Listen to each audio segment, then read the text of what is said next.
Welcome, adventurers, to a journey not through fantastical realms, but to a foundational year that reshaped the world. 1776.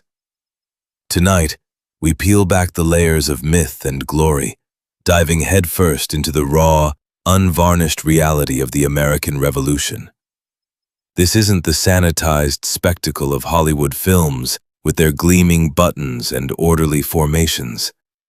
This is history seen through the eyes of the ordinary souls who lived it, who clawed their way through it, fought for it, and often simply tried to survive it. Prepare for a saga woven with threads of relentless plagues, the phantom ache of lost limbs, desperate retreats across frozen landscapes, and moments of such improbable fortune they felt like divine intercession. It's a testament to struggling leaders, armies perpetually on the brink of collapse, and the faint, flickering, almost unbelievable hope of forging a new nation from sheer will. Before you settle in completely, if you find genuine intrigue in stepping back into the forgotten past with me, please consider giving this video a like and subscribing to the channel. Your engagement helps these stories find their audience. And as we prepare to embark, I'd love to know in the comments where in the world you're tuning in from and what time it is for you. It's always a privilege to see our global community gathering for these historical expeditions. Now, with a soft click, dim the lights, perhaps a fan for a gentle background hum. Let the modern world recede, and let's ease into tonight's profound journey together. Congratulations. You awaken, not in your comfortable bed, but somewhere near Boston in the early months of 1776. The good news, if you can call it that, is that you're part of a movement, a cause, that's igniting a fierce, rebellious spirit across 13 restless colonies. The bad news? Well, that encompasses almost everything else. Your bed is likely a crude pallet of straw, shared perhaps with a dozen or more unwashed comrades in a cramped tent or a hastily repurposed barn.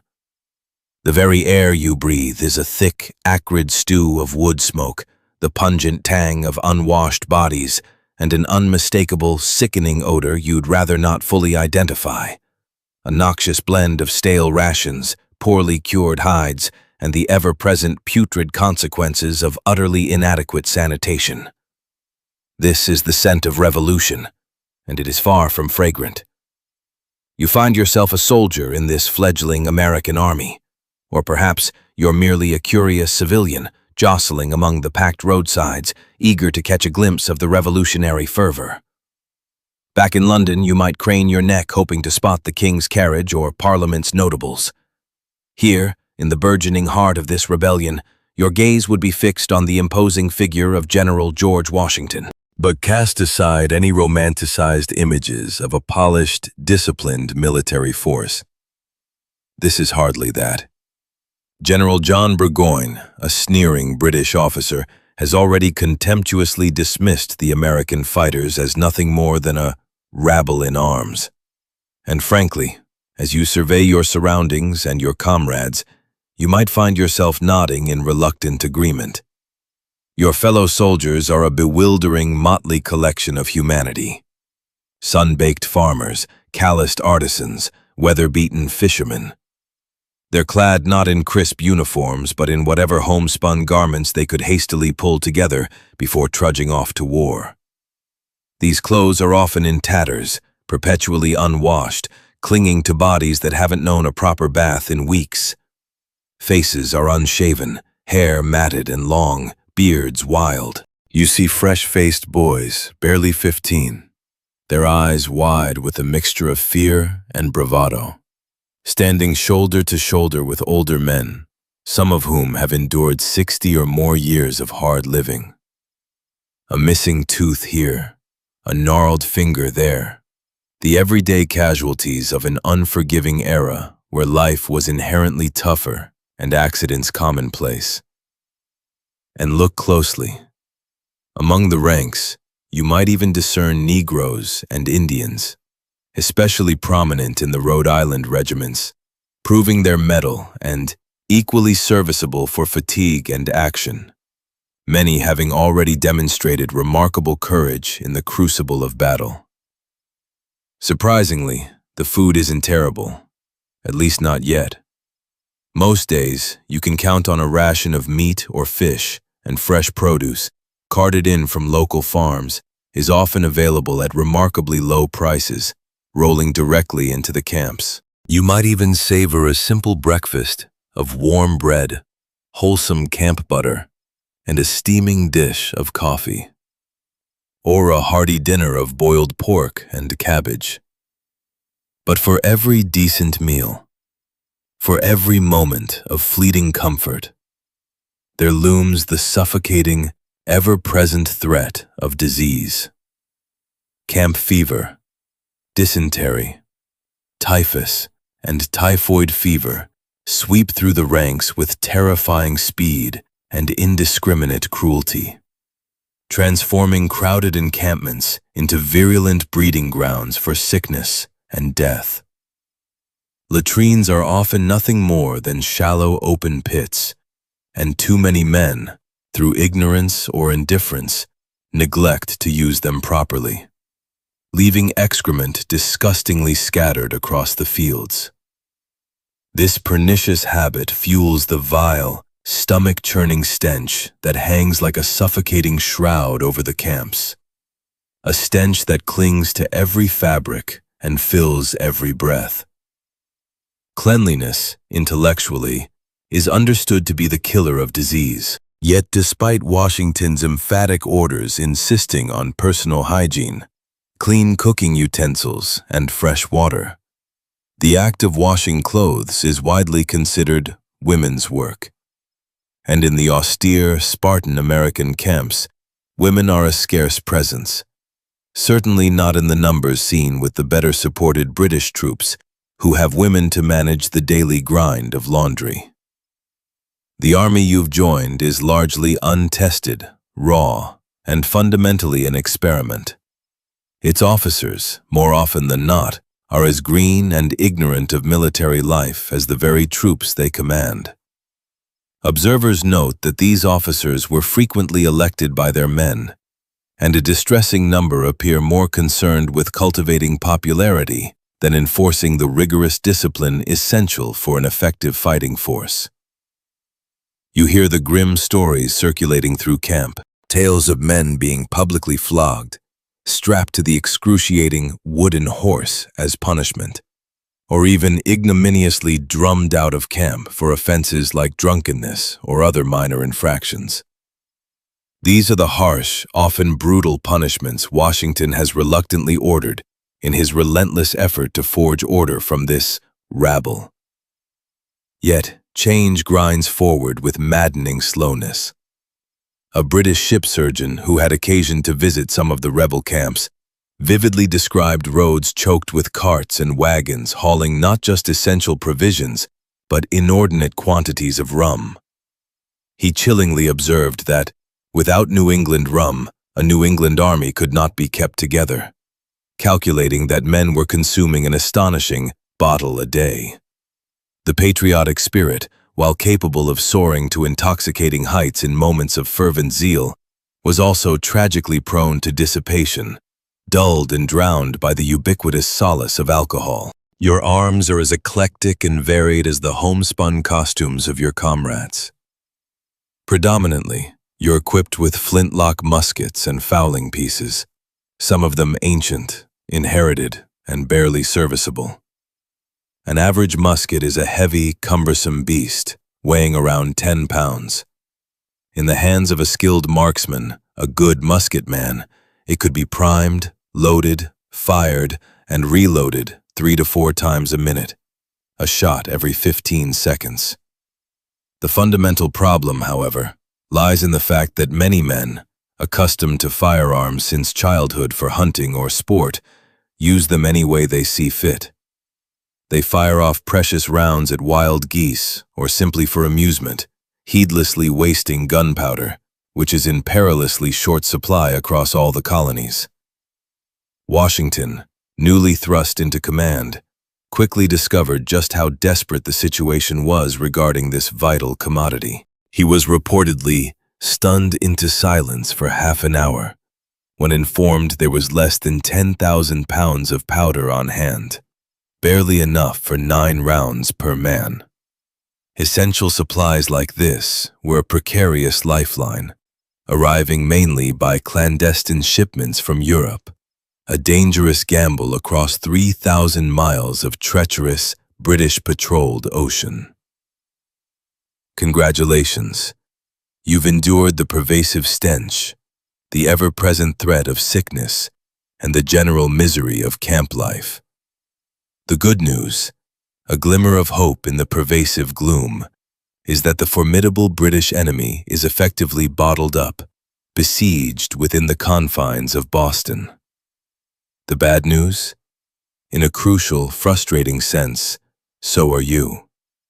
Your nascent army undeniably controls the land surrounding Boston, forming an imposing ring around the city. However, the British, with their peerless navy, command the sea.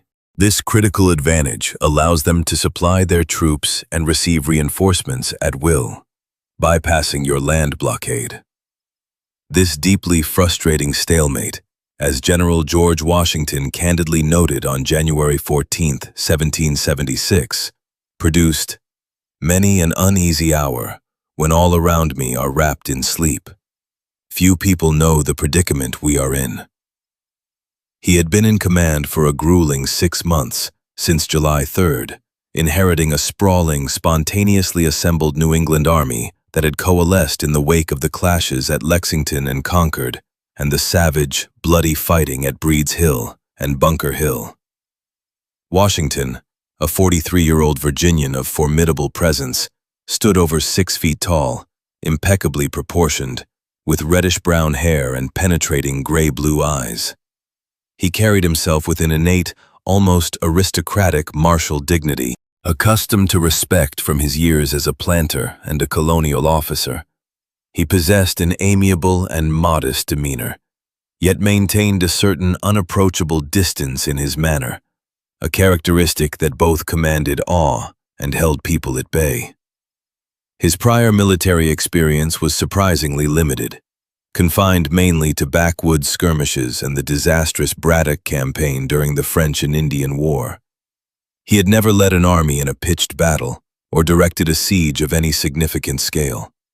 Yet, in a testament to his reputation and political acumen, Congress appointed him Commander-in-Chief of the Army of the United Colonies. He himself felt great distress, acutely conscious that his abilities might not be equal to the trust. But, recognizing the immense importance of the glorious cause for American liberty, he accepted the momentous, almost impossible duty. He immediately set about the Herculean task of organizing this disparate army, which at the time possessed no unifying flag or uniforms. Officers were distinguished by simple ribbons or cockades, sergeants by a patch of red cloth on their shoulders. Washington himself chose a distinctive light blue ribbon across his chest to mark his rank. He insisted, with a stern resolve, on discipline. New rules and regulations, painstakingly drafted, were read aloud every morning after prayers, hoping to instill order and a military bearing. He personally reviewed the defenses on horseback almost daily, a ceaseless, visible presence.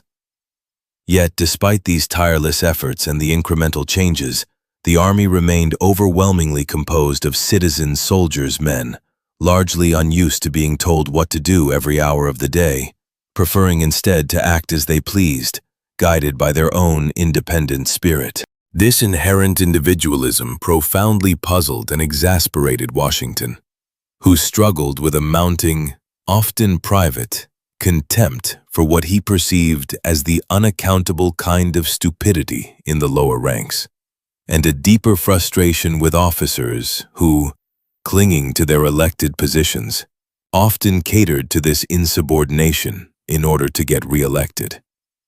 However, amidst the widespread mediocrity, Washington recognized and cultivated a few truly remarkable men, untried in grand-scale warfare, but possessing an undeniable, innate ability.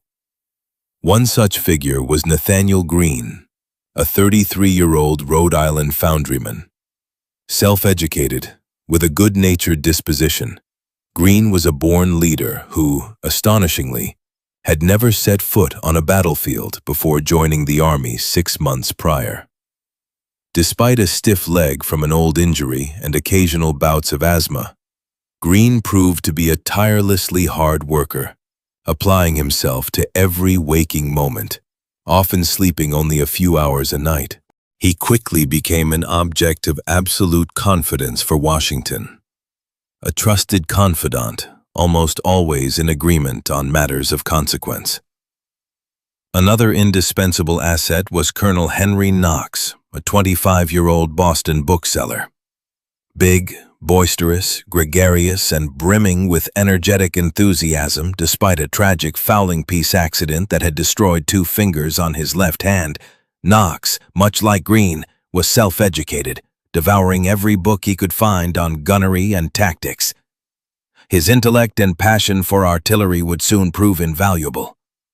From his vantage point overlooking Boston, Washington had come to the grim conclusion that his current army was insufficient to dislodge the entrenched British. Unbeknownst to many, King George III had already dispatched formidable reinforcements to America, along with 3 of his finest major generals, William Howe, John Burgoyne, and Henry Clinton. Howe, a member of Parliament, had famously declared earlier that he would decline a command in America. Sympathetic, perhaps, to the colonial cause, but duty had called, and his resolve had stiffened. He was convinced, despite mounting evidence to the contrary, that the insurgents were few in number compared to the multitude of loyalists who would rally to the crown. War, that grim reaper, had already announced its bloody arrival on April 19th at Lexington and Concord, then savagely reaffirmed its presence on June 17th at Breed's Hill and Bunker Hill. Bunker Hill was officially proclaimed a British victory, a hard-won triumph. Yet, His Majesty's forces suffered over 1,000 casualties in an appalling, almost suicidal slaughter before finally gaining the high ground. As one acidly observed, a few more such victories would surely spell ruin for the victors. The cost was simply too high. By summer's end, a stark, visceral illustration of that cost docked at Plymouth. A British ship bearing 170 sick and wounded officers and soldiers from the carnage of Bunker Hill. All were in great distress, many shockingly disfigured, some without legs or arms, their once proud uniforms hanging on them like loose mourning gowns, so utterly fallen away by sickness and want of nourishment were their emaciated bodies. Nearly 60 women and children, the newly minted widows and orphans of the slain, were also on board, exhibiting a shocking spectacle of grief and destitution.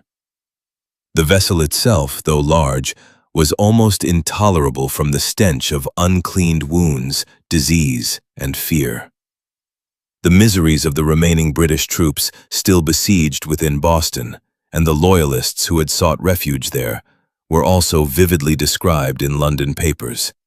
A melancholy scene of disease and death, the soldiers, almost lost for want of fresh provisions, like birds in a cage. On the crisp, sunny afternoon of October 26, 1775, in a display of carefully orchestrated royal splendor, King George III rode in state to Parliament to address the increasingly distressing issue of the war in America.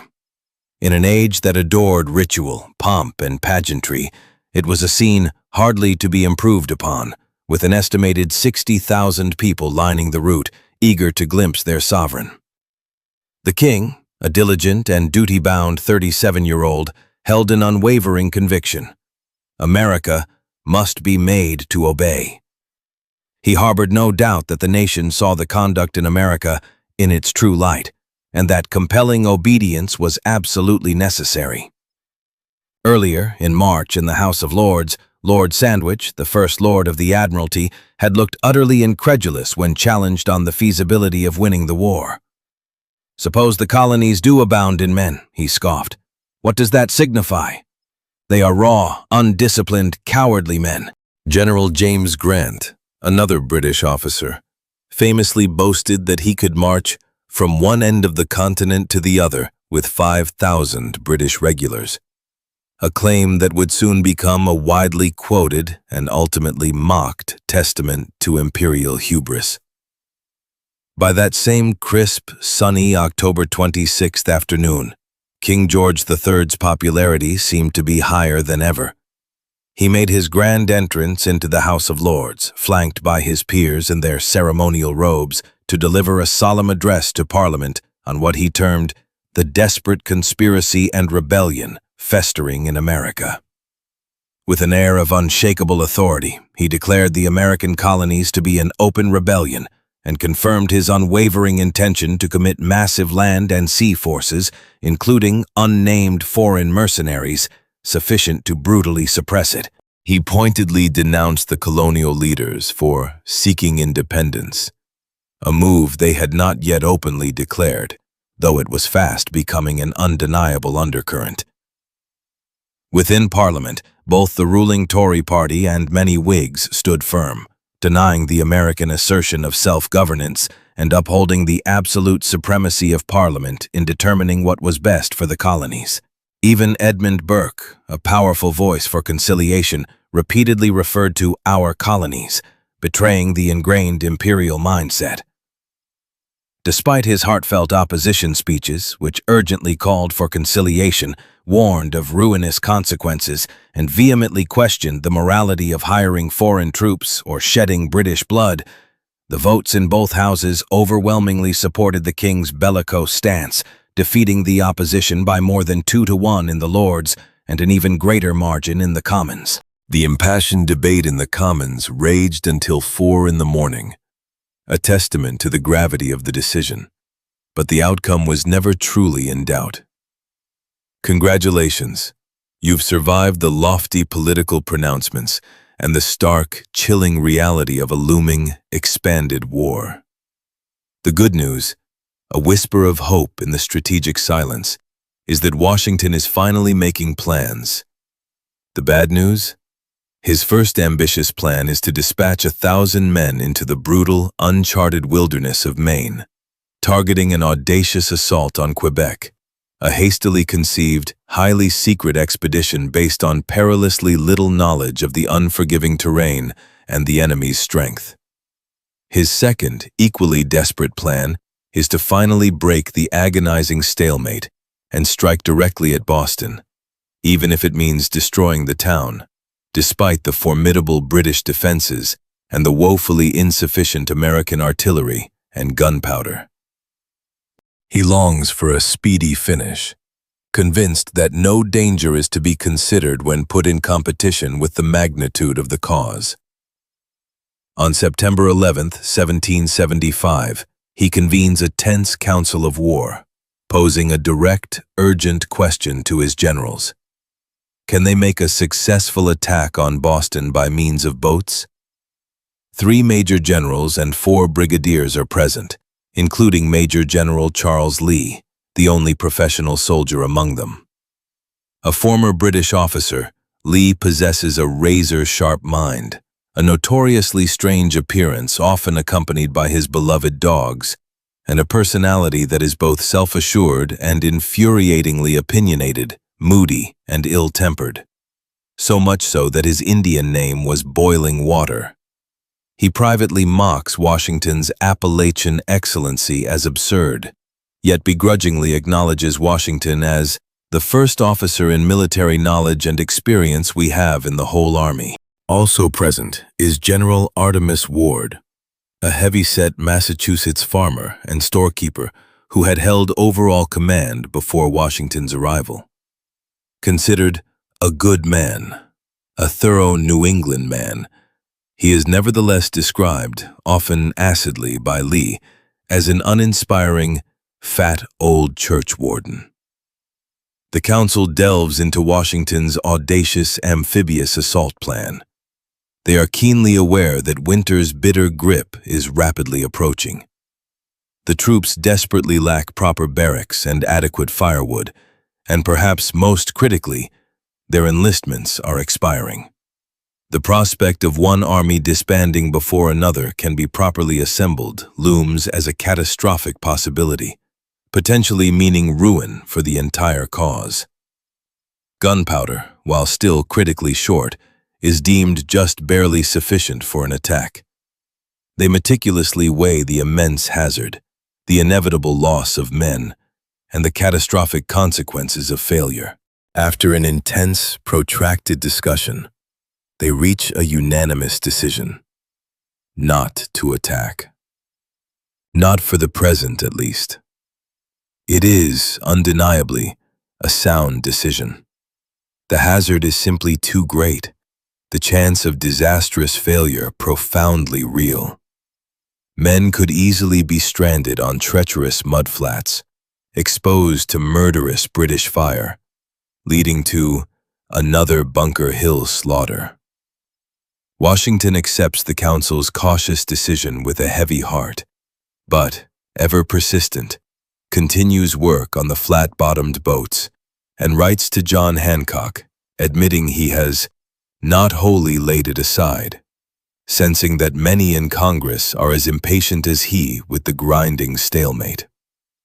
By late November, the alarming reality of re-enlistment sets in. Fewer than 1,000 of the original 10,000 men agree to stay. Washington, facing the imminent collapse of his army, urgently advises Congress that some stimulus, besides love of country, perhaps paying troops in advance, is desperately needed. His war chest is empty. The troops haven't been paid for weeks, and morale plummets to dangerous lows. He confides in Joseph Reed, his invaluable secretary, that his situation is truly alarming, and fears that General Howe is well apprised of his precarious state. He laments a dearth of public spirit and a want of virtue among the Yankee soldiers, detecting a dirty mercenary spirit pervading the whole. In a moment of raw, uncharacteristic vulnerability, he writes that he would never have accepted command had he foreseen his difficulties. Congratulations. Winter has come, blanketing Massachusetts in a frigid stillness, but with it, a paradoxical opportunity. The good news: Colonel Henry Knox, that indefatigable former bookseller, is on his way, embarking on an epic journey with a monumental train of heavy cannon from distant Fort Ticonderoga. The bad news: his army, already depleted, continues to shrink with alarming speed, and the British, with a dangerous combination of arrogance and myopia, still seem to grossly underestimate you. On November 21st, the first snow falls, ushering in a winter of bitter, biting winds. Distress in besieged Boston is reportedly extreme. The British, desperate for fuel, are systematically cutting down trees and tearing apart houses for firewood. Supplying the isolated city by sea becomes an increasingly perilous endeavor, hampered by violent winter storms and the relentless harassment of American privateers. Food grows scarce, men are dying of scurvy, and smallpox rages through the cramped population, exacting a terrible toll. British deserters, risking everything to cross the lines, paint a vivid picture of suffering within their ranks, while paradoxically reporting that the American army is tired, unpaid, lacks adequate clothing, and longs for home. In mid-January, Washington pens one of his most forlorn letters to Reed, describing sleepless nights, haunted by the feeling that few know the predicament we are in. He enumerates his troubles: little powder, no money, a depleted arm supply because departing men took muskets as they left. Only half of his paper army is truly fit for duty. He believes his inability to attack Boston has led to this dire pass, and he considers it nothing short of miraculous that the British remain blind to his true state. He is profoundly downcast, wishing he had simply taken his musket and entered the ranks, or retired to the back country and lived in a wigwam. Yet, ever the man of faith and duty, he concludes that if he somehow manages to rise superior to these overwhelming difficulties, it must be Providence blinding the enemy.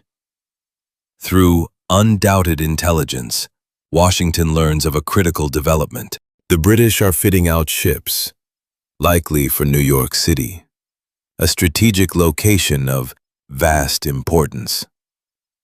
Generals Lee and Greene, sharing Washington's keen strategic insight, are convinced New York is absolutely crucial to the American cause.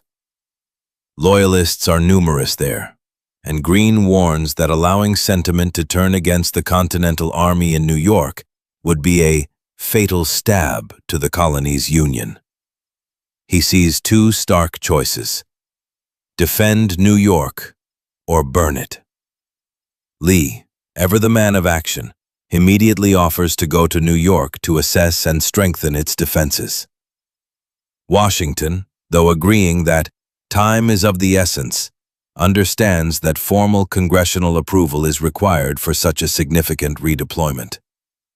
Fortunately, John Adams, on leave from Congress, provides the vital reassurance, proclaiming that New York is a kind of key to the whole continent, and no effort to secure it ought to be omitted, effectively giving Washington full authority for action anywhere. On January 8th, Washington wastes no time, dispatching General Lee to New York with urgent orders to put the city in the best posture of defense.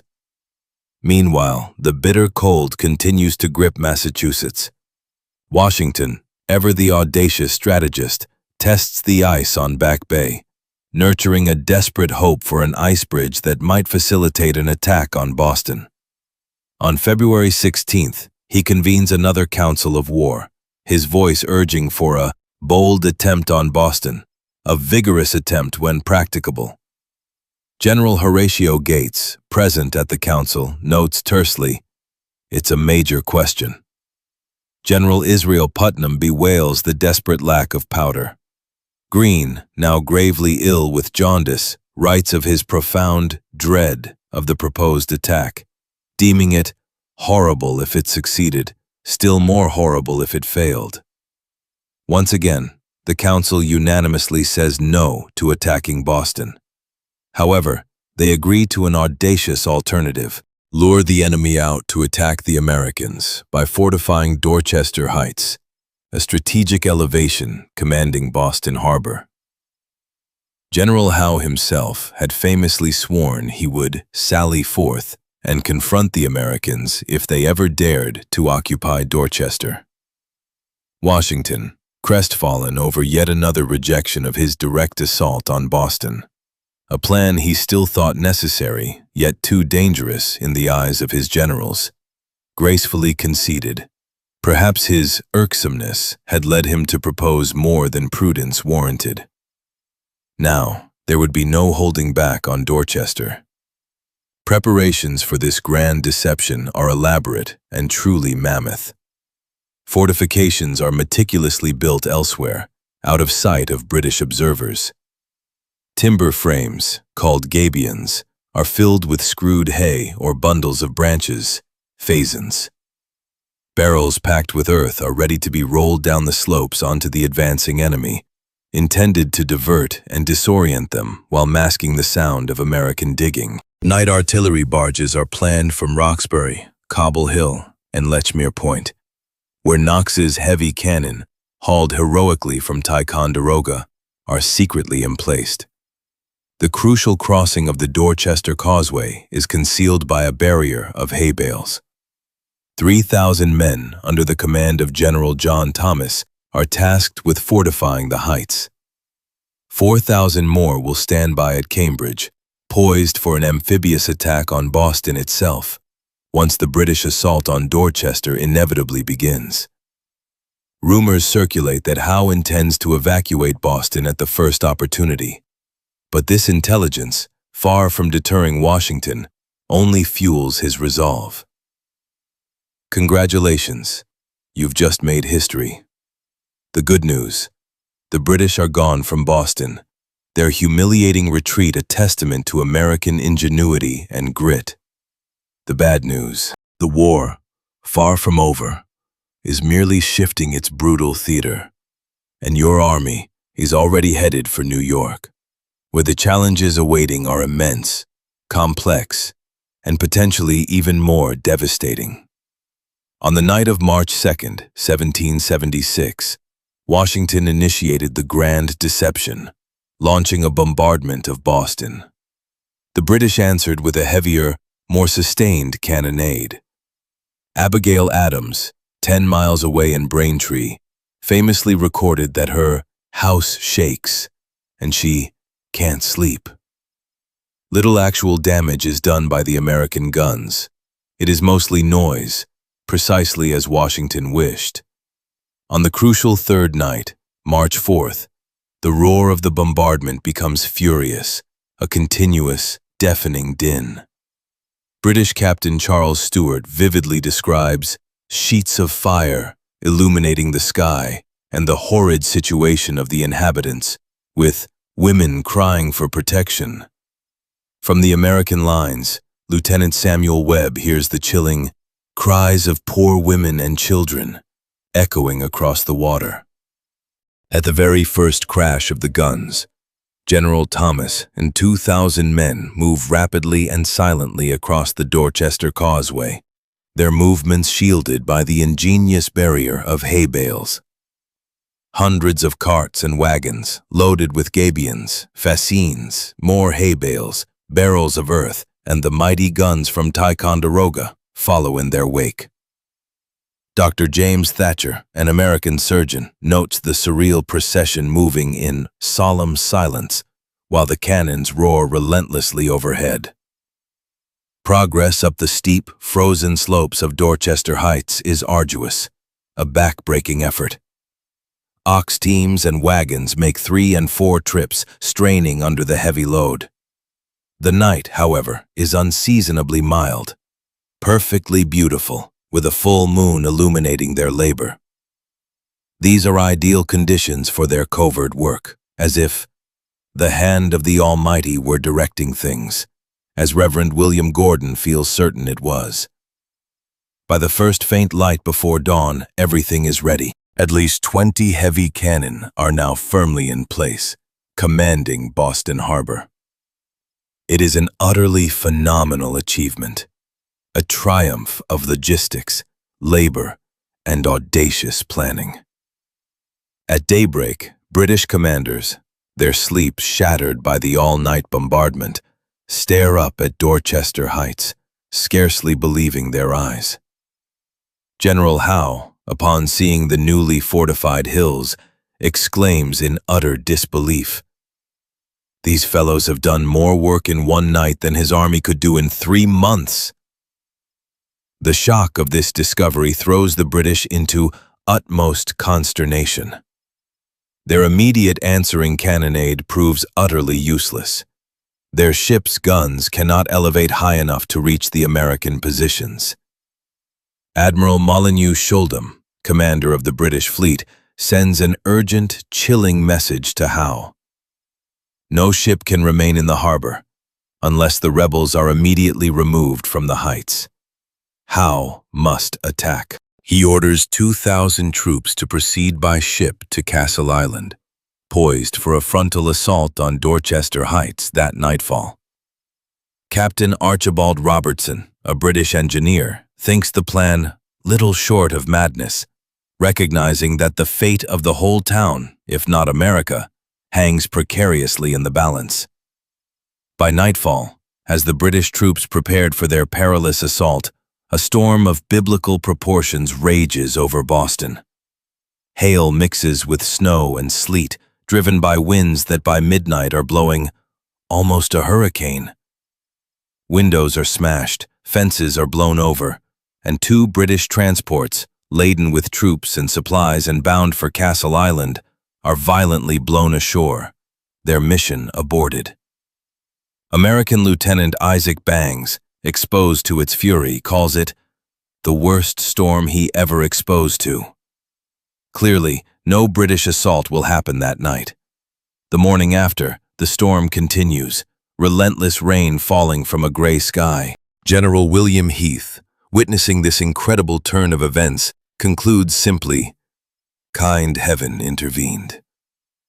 Howe, faced with this impossible confluence of American ingenuity and meteorological wrath, calls off the attack and gives the bitter, humiliating orders to prepare to evacuate Boston.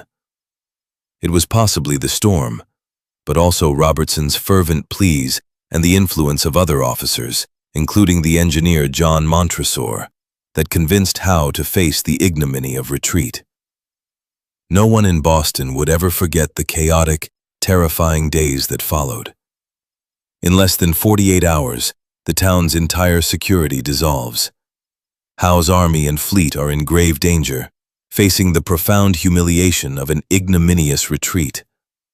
Boston transforms into a scene of utmost frenzy, nothing but hurry and confusion, with every person striving to get out. Loyalists, who had staked everything on British protection, are in utmost distress, their world crumbling around them. Howe, cut off from London since October, had received no orders and possessed no long-standing plan for withdrawal. General Grant notes grimly that he was never in so thick a wood, but they must now look forward and get out. Thousands of troops, immense quantities of military stores, hundreds of women and children, plus every loyalist who chooses to go, must be transported. Food is critically scarce. Ships, battered by the storms, are delayed, and high winds continue to churn the harbor into a maelstrom. The rebel guns on Dorchester Heights remain ominously silent, but they are clearly visible, their position steadily strengthening, a constant, threatening presence. On March 8th, in a desperate attempt to preserve Boston, town selectmen crossed the lines under a white flag, carrying a message from Howe. He has no intention of destroying the town unless the troops are molested during their departure. The word is quickly passed among the American lines. If allowed to depart peacefully, the British would spare the town. On the night of March 9th, as the rebels cautiously moved to occupy Nook's Hill, another strategic position overlooking the British, Howe orders a thunderous all-night bombardment. Yet, with ironic futility, only 4 men are killed by a single stray cannonball. The next day, American soldiers gather a staggering 700 cannonballs from the ground. In town, the rush to evacuate worsens into utter pandemonium. Hogsheads of sugar and salt, barrels of flour, even the commander's elegant coach are unceremoniously dumped into the harbor, abandoned as worthless cargo. Cannon are spiked or rolled into the sea. From the surrounding hillsides, the American army watches, triumphant, as their enemy descends into chaos and confusion. Washington, ever the keen strategist, was by now convinced that General Howe and his entire British force were poised for departure to New York. The anticipation among the American command was a mixture of relief and trepidation. Relief that Boston would soon be free, but apprehension about where the formidable British war machine would strike next. For the Loyalists of Boston, however, the impending British evacuation brought with it an extreme wave of alarm and anxiety. The decision was no longer theoretical. They had to leave with the British, abandoning everything they knew. But uncertainty gnawed at them. Where would they go? And would there even be enough space on the crowded transport ships? Families of means, who had lived lives of comfort and social standing, now faced a terrifying exodus into the unknown. By March 10th, the urgent command came. Loyalists were to report for embarkation. There was no time for deliberation, no luxury for careful packing. Only the most essential, easily portable items could be salvaged from their homes. For some, like those who had earlier fled the surrounding towns of Cambridge or Roxbury, this was a grimly familiar experience. The sudden rupture of life, the forced abandonment. But now, all Bostonians loyal to the crown faced the heartbreaking reality of forsaking their ancestral homes, their cherished belongings, and their entire way of life. In a final act of resource denial, General Howe issued a drastic order to the inhabitants. All available linen and woolen goods were to be handed over for the enemy's use, effectively preventing them from falling into American hands. A loyalist, likely a man of some local authority named Colonel Brush, was unfortunately assigned the unenviable task of overseeing this confiscation. What began as an official requisition quickly devolved into a chaotic, unchecked plunder. He and his men, along with opportunistic gangs that formed in the desperate final days, rampaged through the town, breaking open houses and shops. Eyewitness accounts suggest a level of destruction and outrage committed that was unprecedented in the city's history. Colonel Brush himself was reported to have made off with over 2,000 pounds worth of goods from a single wharf, a testament to the scale of the pillaging. The wind, seemingly holding its breath, finally turned on St. Patrick's Day, Sunday, March 17th. In the pre-dawn gloom, at precisely 4 o'clock in the morning, the heavy rhythmic beat of marching feet echoed through the dark cobblestone streets of Boston. Over 8,000 redcoats, silent save for the shuffle and clank of their equipment, began their solemn march towards the wharves. By 7 o'clock, the harbor was a hive of activity, ships thronging every pier, their sails slowly unfurling like massive white wings. By 9, the entire formidable fleet was underway, a vast armada slipping out of Boston Harbor. A staggering 120 ships departed, carrying over 11,000 people, including roughly 8,000 British troops, their officers, and a significant number of their families, alongside some 3,000 loyalist civilians, among them 667 women and 553 children. From the shores, the American Army watched, a complex wave of emotions sweeping through their ranks. Cheers erupted, mingled with quiet weeping, as the enemy disappeared over the horizon. Many, steeped in religious conviction, attributed this victory to divine intervention, murmuring, "Surely it is the Lord's doing." The colossal fleet anchored briefly at King's Road. In a defiant display of imperial might, Howe's flagship, the HMS Chatham, fired a roaring 21-gun salute, its thunderous echo answered by the full 50 guns of the HMS Caledon, creating an ear-splitting reminder of royal power. Congratulations! You've survived the siege of Boston, a truly remarkable feat. The good news is, what was once considered an impossible challenge ended in a rather sharp skirmish and a decisive victory for the Continental Army. The bad news? You're now headed to New York, a city presenting a far greater and more complex challenge than Boston ever did. The first celebratory cheers from the American lines rang out at 9 o'clock that morning, a spontaneous outpouring of joy. Small boys, their faces alight with excitement, raced across Boston Neck, bringing tidings that the British troops were still visible, seemingly manning the Bunker Hill fortifications.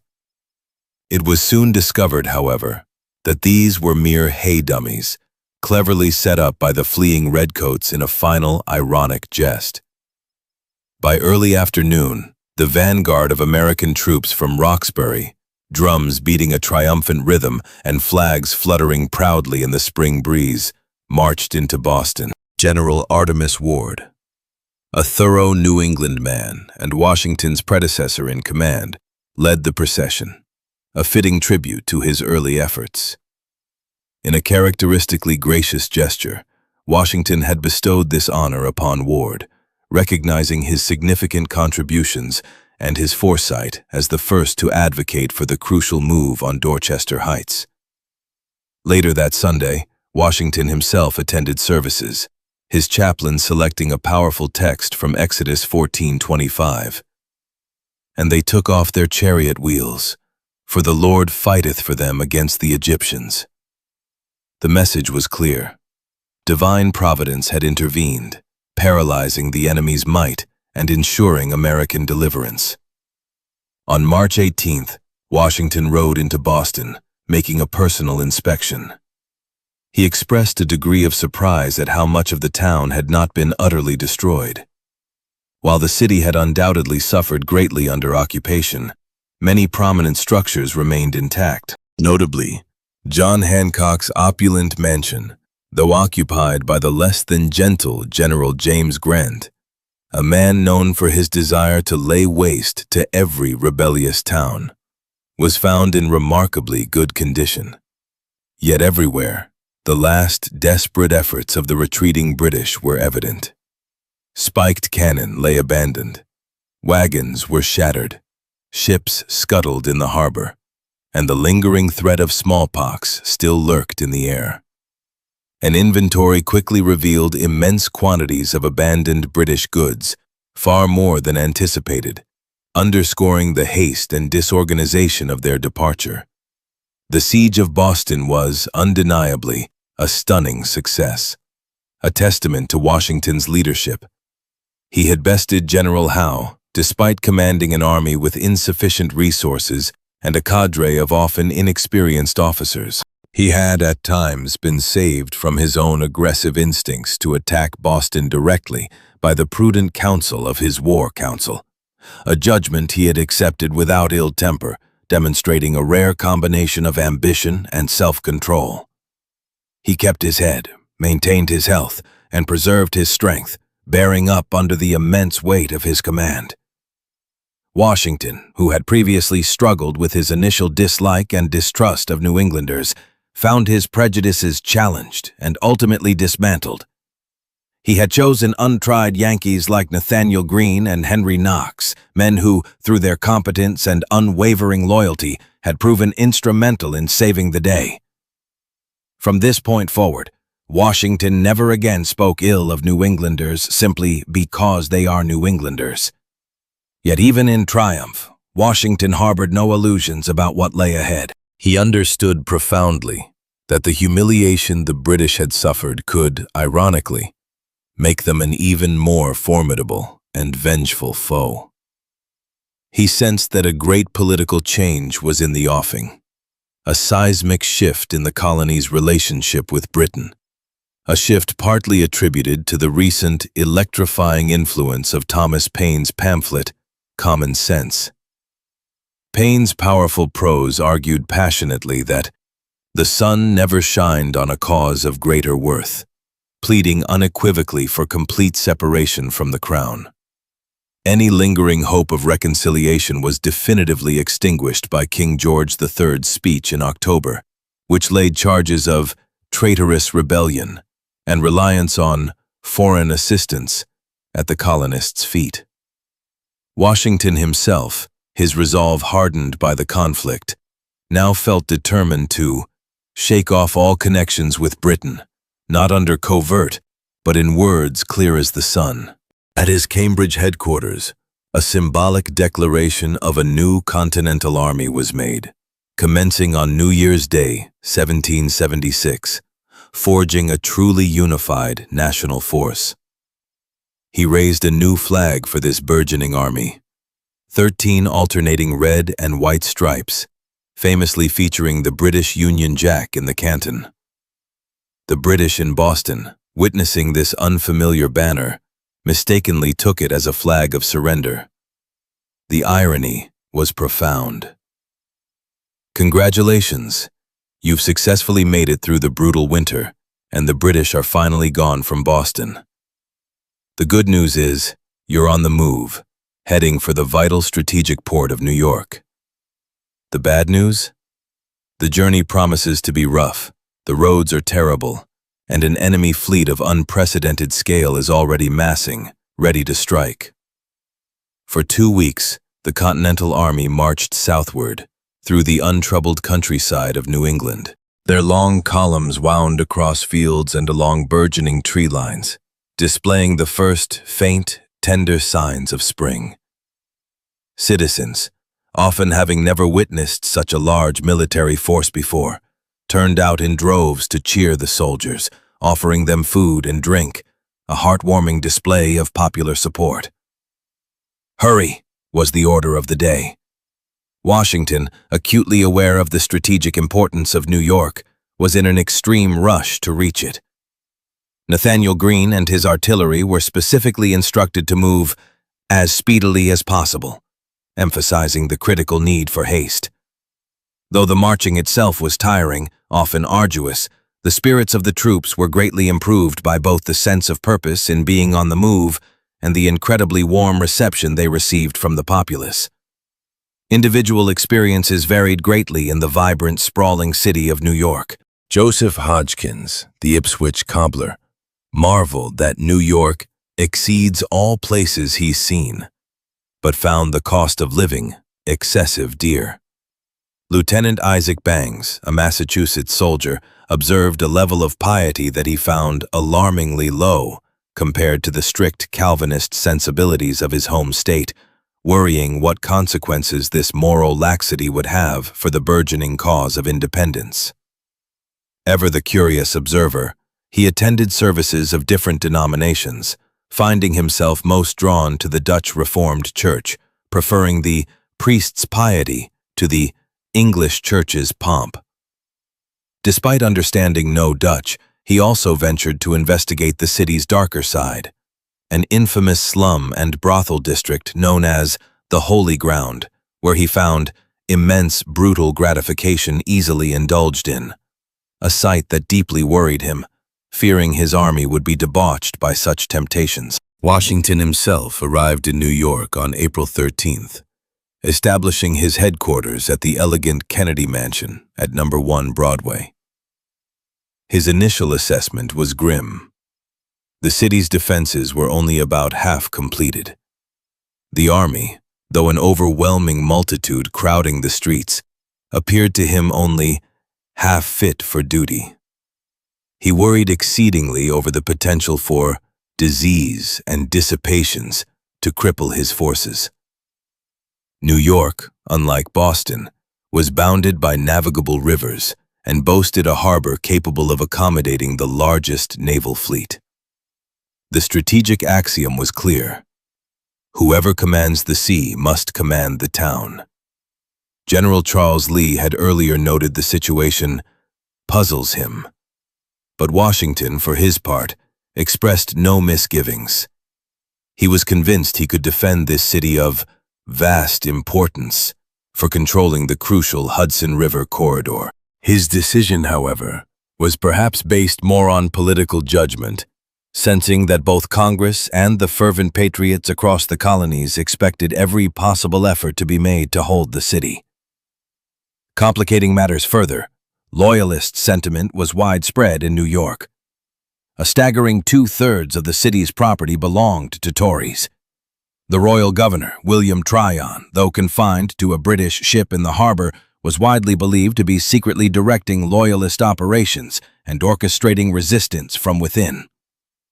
Washington, who had been denied reliable intelligence during the siege of Boston, now found the situation reversed, with a constant threat of British Loyalist spies and saboteurs.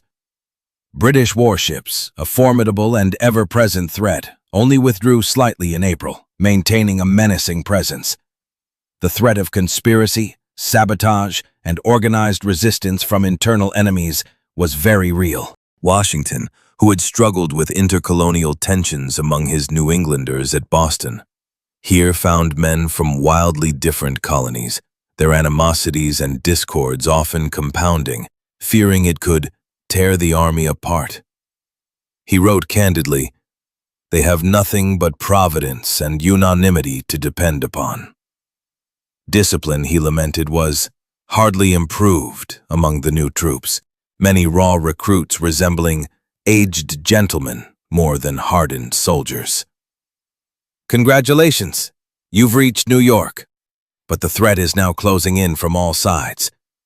The good news is that the Continental Congress has just declared independence, galvanizing the cause. The bad news? The British fleet, the largest ever seen in American waters, is massing inexorably in the harbor. On June 29th, a fateful Saturday, officers on the rooftop of Washington's headquarters, peering through telescopes, spotted signals flying from the distant Staten Island hills. Within hours, the first vanguard of British fleet ships appeared, sleek shadows on the horizon. Soon, 45 ships dropped anchor just inside Sandy Hook. Their towering masts, stripped bare of sail, resembled a forest of trimmed pine trees, a chilling spectacle. Henry and Lucy Knox were at breakfast at No. 1 Broadway when they saw the fleet, an immediate cause for terror. Lucy, in abject terror, prompted Knox to write to his brother, describing her distress. The city instantly erupted into an uproar, troops rushing to their posts. Knox, in a moment of exasperation, scolding her for not having departed sooner. By sunset, over 100 enemy ships had anchored in the bay, their silent, hulking forms a stark warning. Riders galloped off with desperate dispatches to Connecticut and New Jersey. Martha Washington bid a hasty goodbye to her husband and, along with Lucy Knox and Katie Green and their children, departed New York with all possible speed. Knox, writing to Lucy, emphasized that he valued her safety above all else, but reminded her of the profound stakes. We fight for our country, for posterity, and on this campaign, happiness or misery of millions may depend. More enemy ships continued to arrive, day after day, a seemingly endless parade of naval power. Majestic vessels like the Centurion and the Chatham, each bristling with 50 guns, the Phoenix with 40, the Greyhound with 30, and the formidable 64-gun Asia steamed into the harbor. Their combined firepower alone vastly exceeded anything the Americans possessed. The total British fleet soon swelled to over 120 ships, carrying 10,000 troops who had previously wintered at Halifax, now bolstered by the formidable Scotch Brigade. An additional 15,000 to 20,000 troops, primarily Hessian mercenaries, were expected hourly from England, all under the command of Admiral Lord Richard Howe, General William Howe's elder brother. New York City, meanwhile, was in utter commotion, its inhabitants frantically packing up their belongings and attempting to escape the impending storm. On July 2, 1776, the Continental Congress in Philadelphia made its momentous decision, voting to formally dissolve all connection with Great Britain. News of this historic vote reached New York City on July 6th, igniting spontaneous celebrations. Officers repaired to public houses, raising toasts and testifying to their joy. The official letter from John Hancock, bearing the Declaration of Independence, arrived on July 8th. Many, like Henry Knox, immediately grasped the profound shift. The war had entered an entirely new stage. By openly renouncing allegiance to the crown, the delegates had committed an act of undeniable treason. John Adams, reflecting on the magnitude of the moment, called it the most complete, unexpected, and remarkable revolution in history. On July 9th, at 6 o'clock in the evening, Washington ordered his brigades to assemble on the commons and parade grounds to hear the declaration read aloud. The general hoped this pivotal event would serve as a fresh incentive, knowing that the peace and safety of the nascent nation depended entirely on the Army's success. Not since the spring of 1775, after the initial clashes at Lexington and Concord, had spirits in the American camp been so high. But this exuberance was quickly and brutally dashed. On July 12th, in a sudden and audacious move, The British frigates Phoenix and Rose, accompanied by their tenders, cast off their moorings at Staten Island and boldly sailed up the Hudson River.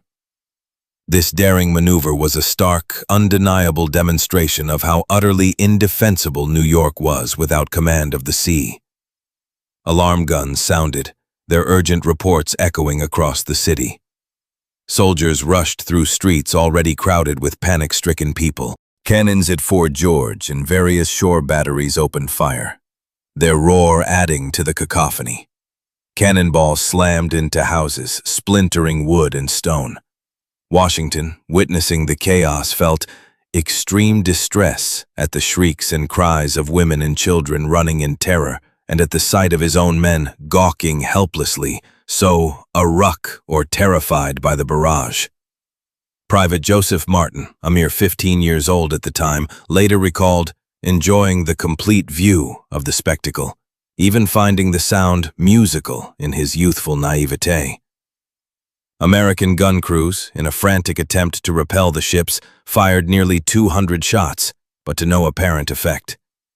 Tragically, 6 American artillerymen were killed when their cannon exploded, the only fatalities of the engagement attributed to a devastating combination of inexperience, overconfidence, or perhaps even drunkenness. The British ships, unperturbed, proceeded upriver, anchoring about 30 miles above the city, effectively cutting off vital rebel supply lines and openly rousing loyalist sentiment along the river. In his ensuing orders, Washington could barely conceal his disgust at the inexcusable behavior of his troops and the shame over his officers gawking like bumpkins, lamenting that such conduct gives the enemy a mean opinion of the army. Knox, reflecting on the incident, wrote that the loss of 6 men was great misfortune, but hoped the action taught the rest to be less impetuous. The larger, more ominous lesson, however, was painfully clear. If 2 British ships could pass so readily, then an entire fleet could do the same, effectively cutting off any avenue of escape for the American army. Congratulations. You've just witnessed the birth of a nation with the Declaration of Independence, but also the grim start of something much darker and more perilous. The good news is your resilience is about to be tested beyond measure. The bad news, the British are massing in overwhelming force, and a crushing defeat is coming. On August 12th, the sea beyond the Narrows filled once more, this time with another 100 ships or more, all bearing down on New York.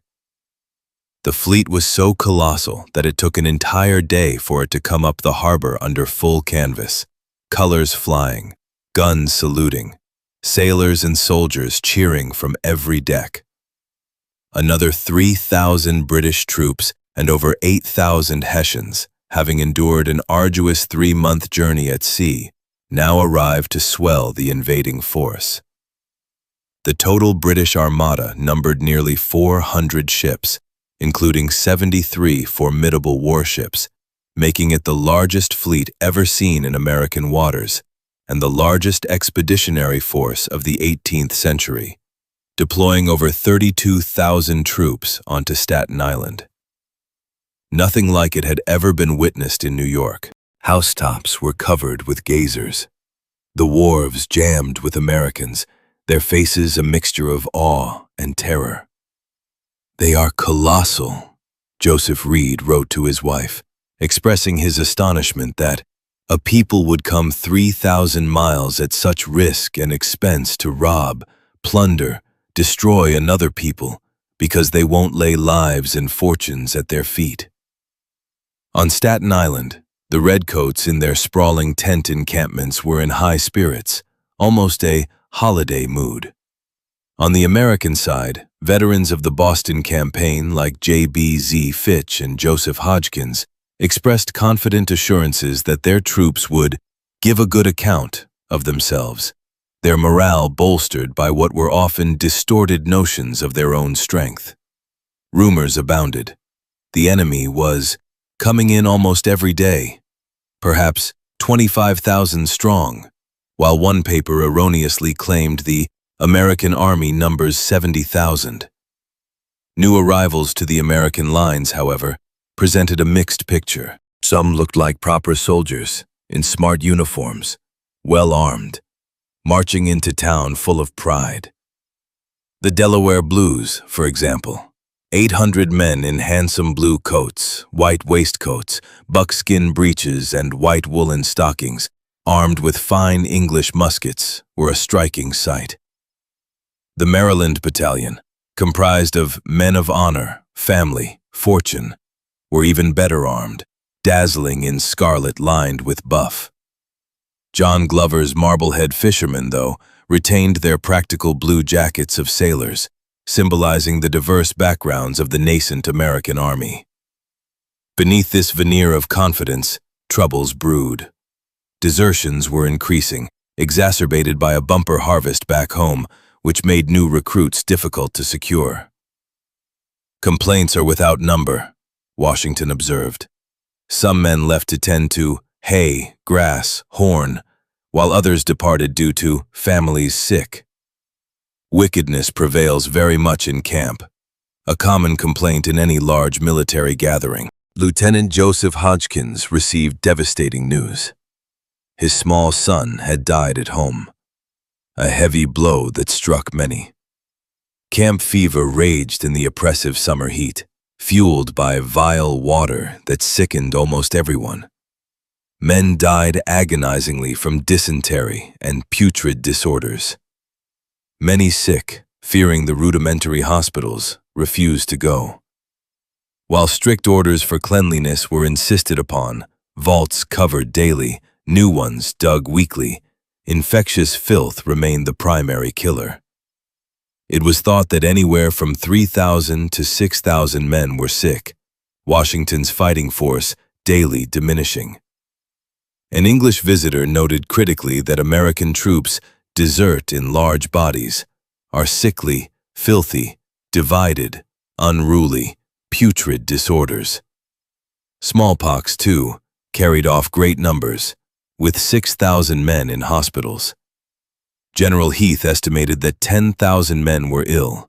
Those not taken down lived with a constant dread. These things are melancholy, but they are nevertheless true, a stark reality. Washington, ever the optimist, hoped for better. Washington's quandary was immense. Where would the British strike next? How could he apportion his severely strained strength against an enemy of such overwhelming superiority? He felt compelled to divide his army, a direct violation of the old cardinal rule of battle.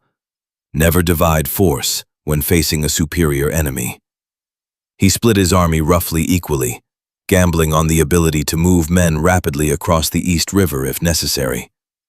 His greatest worry was that a landing on Long Island would prove to be a mere diversion for a full-scale assault on New York City itself, or a thrust up the Hudson. General Nathanael Greene, always pragmatic, stressed his grave concern about the new troops assigned to Long Island, many of them strangers to the ground, undisciplined, inexperienced, poorly armed and poorly equipped, fearing they won't support each other. The familiarity with the ground is crucial, he emphasized. Congratulations, you are about to face the largest battle of the entire war, and from the outset, it's not going well.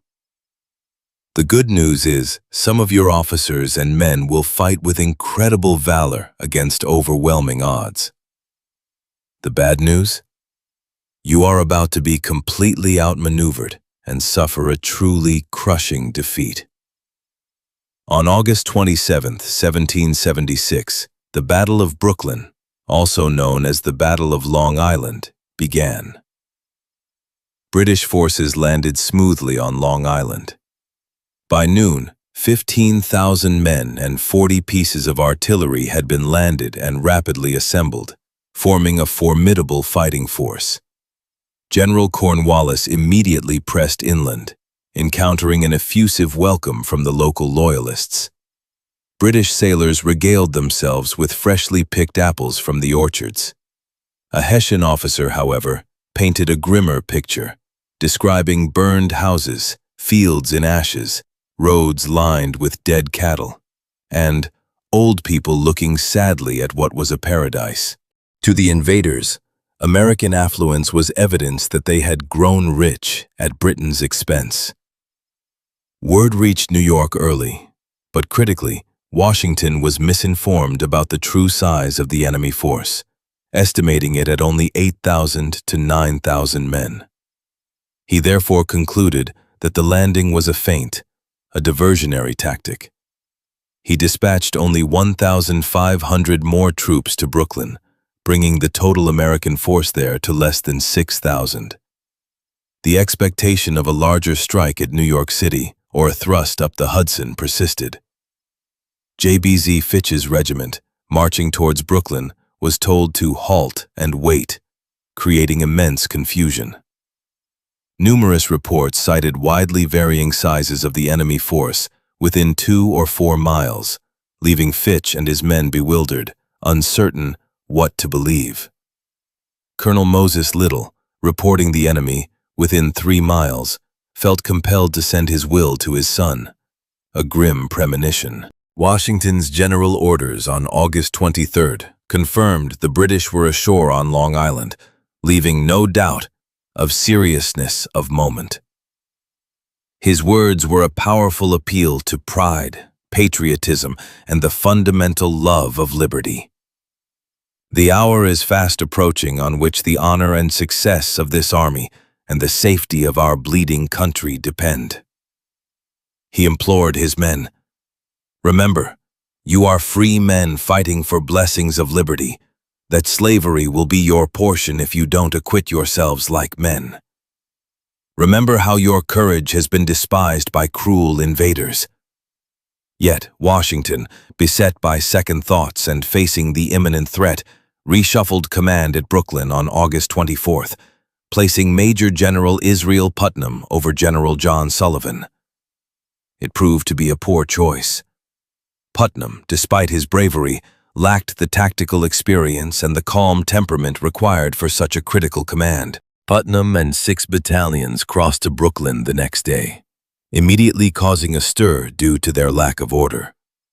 Washington, outraged at the disorder and the unsoldier-like state of troops at Brooklyn, personally lectured Putnam, emphasizing that the distinction between a regulated army and a mob is discipline. Meanwhile, General Howe's troops had perfectly orchestrated their landing. Days before, on the night of August 21st, a terrifying storm, like a hurricane, had raged over New York. It was described as the most terrible storm, with lightning falling in masses, striking incessantly, causing houses to burst into flame. 10 soldiers were killed by a single flash, and 3 officers by a single thunderbolt, their sword tips and coins melted, bodies blackened. To Major Benedict, amidst the expected bloodshed of battle, such a violent act of nature, when bold is launched by invisible arm, carried a hidden, ominous meaning. But before dawn on August 22nd, the sky cleared, cloudless, a fresh breeze sweeping away the storm's fury. The roll of drums signaled the British invasion of Long Island was underway. Frigates and bomb ketches swung loose, standing down the Narrows to cover the landing zone. At 5 o'clock, the advance corps, 4,000 elite troops, pushed off, packed aboard flatboats. Slowly but steadily, the invasion force proceeded across 3 miles of water. At 8 o'clock, at the flash of a signal gun, all 4,000 were ashore on a flat, empty beach. Everything had been meticulously prepared, smoothly coordinated, encountering no opposition. Pennsylvania riflemen, who had been withdrawn from the area, had attempted a scorched earth policy, driving off or killing cattle and burning wheat fields, the rising smoke clearly visible from New York. More troops followed, creating a naval spectacle of over 90 vessels filling the Narrows, wave after wave of redcoats, their bayonets gleaming, and formidable Hessian grenadiers. By noon, a fully equipped army of 15,000 men with 40 artillery pieces had landed and rapidly assembled. More would follow, including women who served in various capacities. At 3 o'clock in the morning of August 27th, General Putnam was awakened with the urgent news that the enemy was attacking on the American right, near the Narrows, along the Gowanus Road. British Commander General James Grant, with a force of 300 troops, opened fire, their muskets roaring, successfully occupying American attention. Some American troops, caught by surprise, immediately fled. Putnam, reacting quickly, rushed to Lord Stirling's camp, ordering him to meet the enemy and repulse them. Alarm guns sounded, drums rolled, and troops fell out of their tents. General Samuel Parsons, like Putnam, had been resting at headquarters but now rode off, arriving first on the scene. He discovered the enemy descending a hill through a wood, accompanied by 20 fugitive guards. Parsons courageously took post on a height, managing to halt the enemy column and buying crucial time for Stirling. Stirling's forces, approximately 1,600 men, included battalions from Connecticut, Pennsylvania, and Delaware, though commanders James Smallwood and John Hazlitt were unfortunately absent on court-martial duty. The Redcoats advanced in their regular, disciplined order, colors flying, artillery moving in front. Stirling, facing this overwhelming force, drew his lines, offering battle in true English taste. The British marched to within 200 yards, then opened fire. The Americans stood it well, showing no disposition to shrink. They held their fire until the British were within 50 yards. The British, perhaps wary, declined to come nearer. The Americans then delivered a fair fire, every man leveled well. Enoch Anderson, an American soldier, vividly recalled seeing a man tumble from his horse, though he knew not if his shot was the one that killed him. The fire was returned, killing 2 Americans. The American lines then retreated about 400 yards, where they were joined by Attlee's regiment.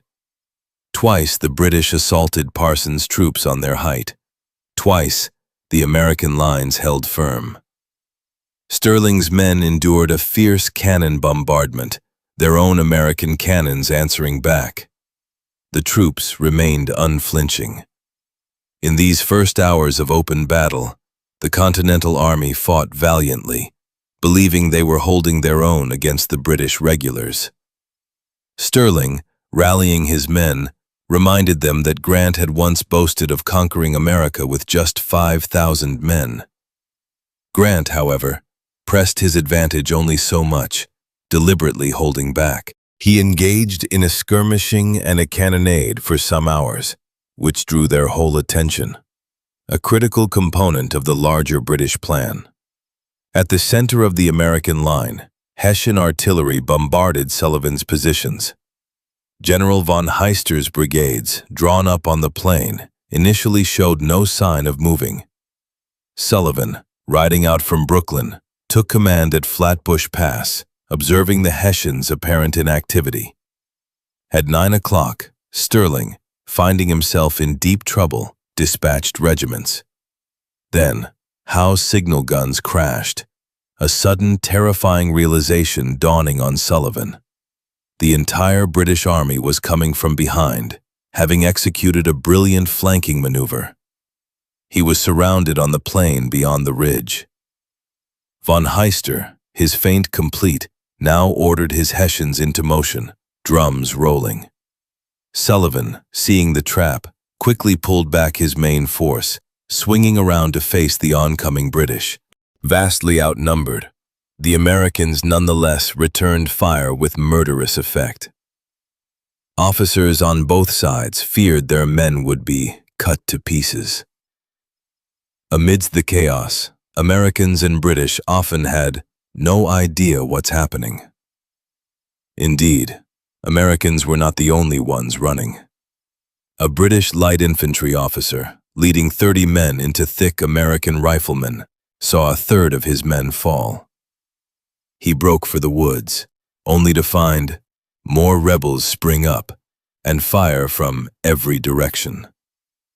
He recalled, I called to my men to run to the first wall, ran across a field, exposed to the fire of 300 men, literally run out in midst, calling to surrender, stopped, saw riflemen thick, none of men, made for wall. In the utter turmoil, self headlong, Sullivan struggled desperately to maintain control, to prevent his men from panicking. The situation was desperate. Retreat was the only alternative, a brutal cycle of fight and flight. He led them rapidly toward the Brooklyn lines. Those left behind to hold the ridge were quickly overrun by Hessians, Jaegers, and Grenadiers who moved ruthlessly through the steep, unfamiliar woods, their bayonets fixed. Terrible hills suddenly appeared, offering little cover. Americans could only get a shot or two off before being overwhelmed. Some fought back with savage desperation, wielding muskets like clubs, only to be run through with bayonets. Others pleaded for mercy. The fear of the Hessian troops was indescribable, many surrendering and begging on their knees. Those who managed to get away fled back down through the trees, only to run headlong into a hail of British fire. The left side of the American line collapsed entirely.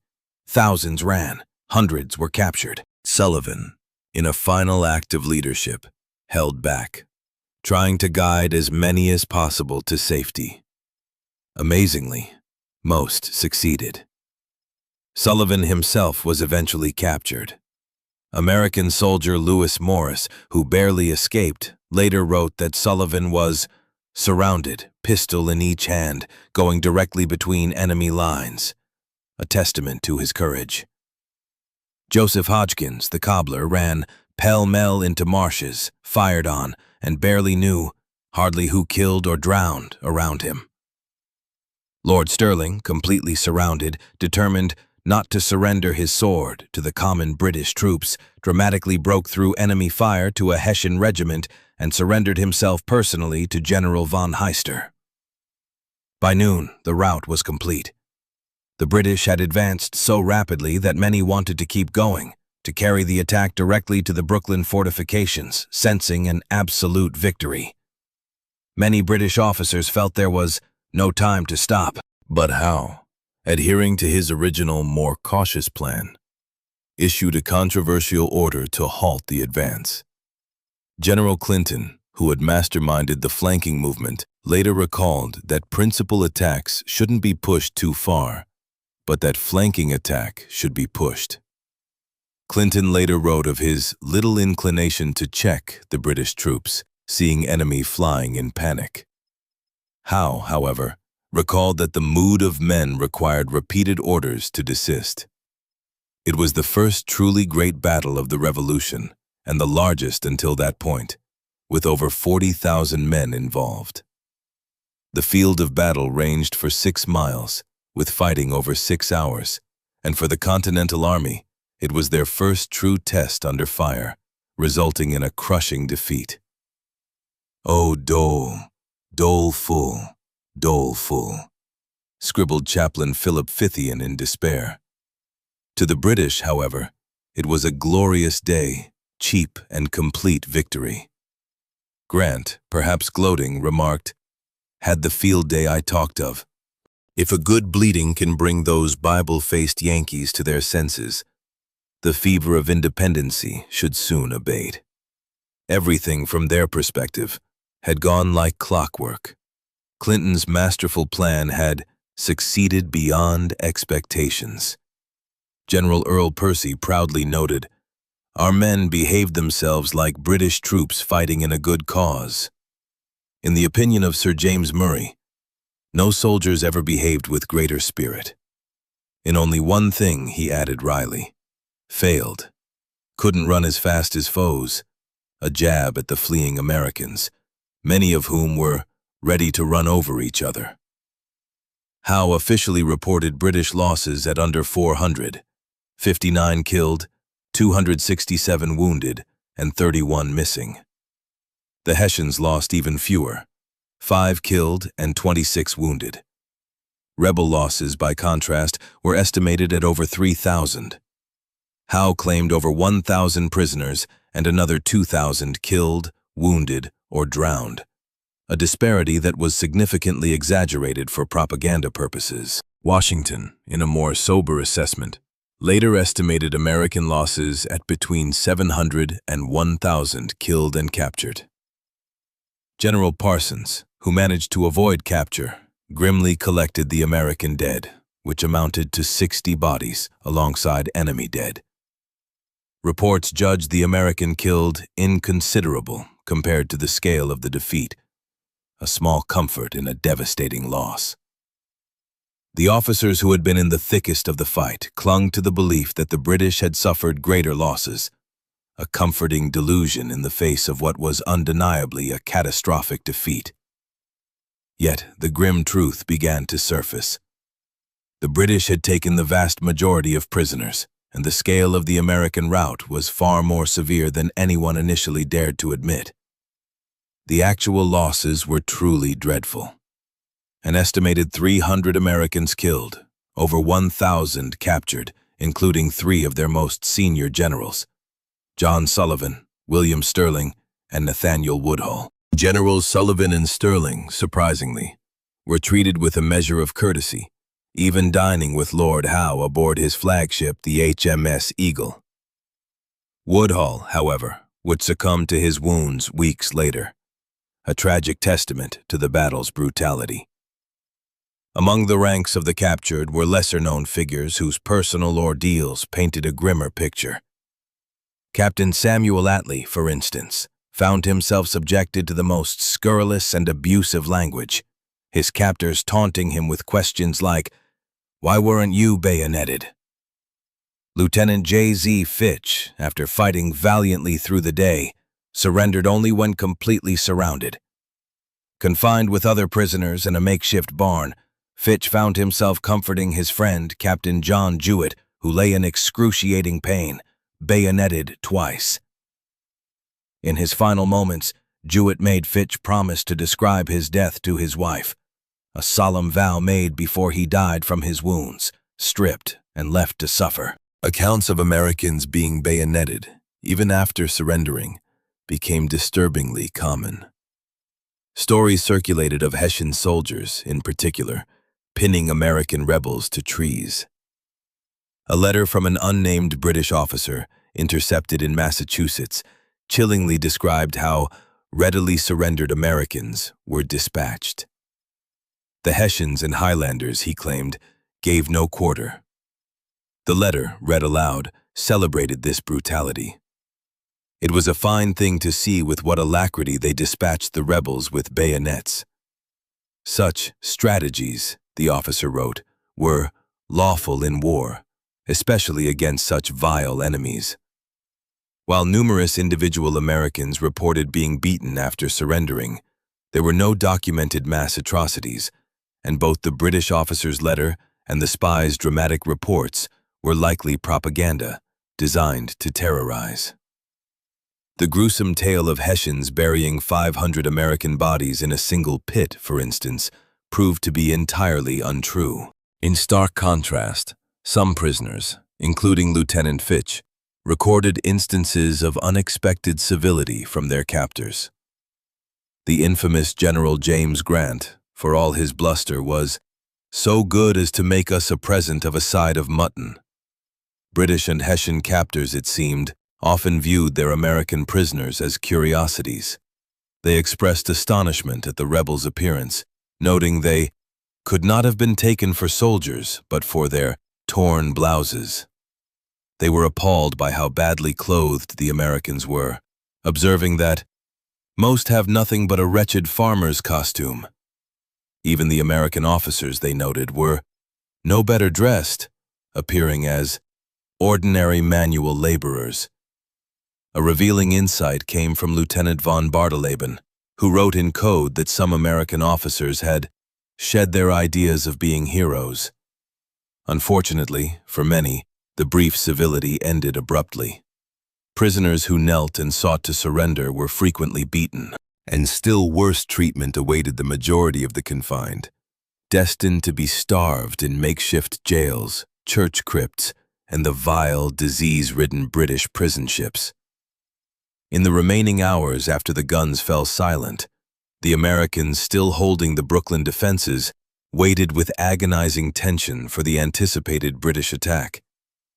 From the battlefield, pitiful cries of the wounded drifted on the night air.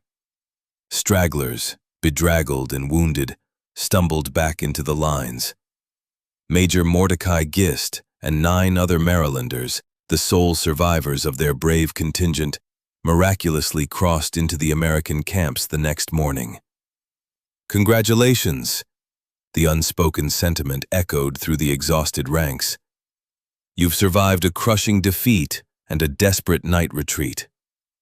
The good news, if any could be found, was that approximately 9,000 men, along with their vital equipment and horses, had escaped without further loss of life. The bad news, however, was stark.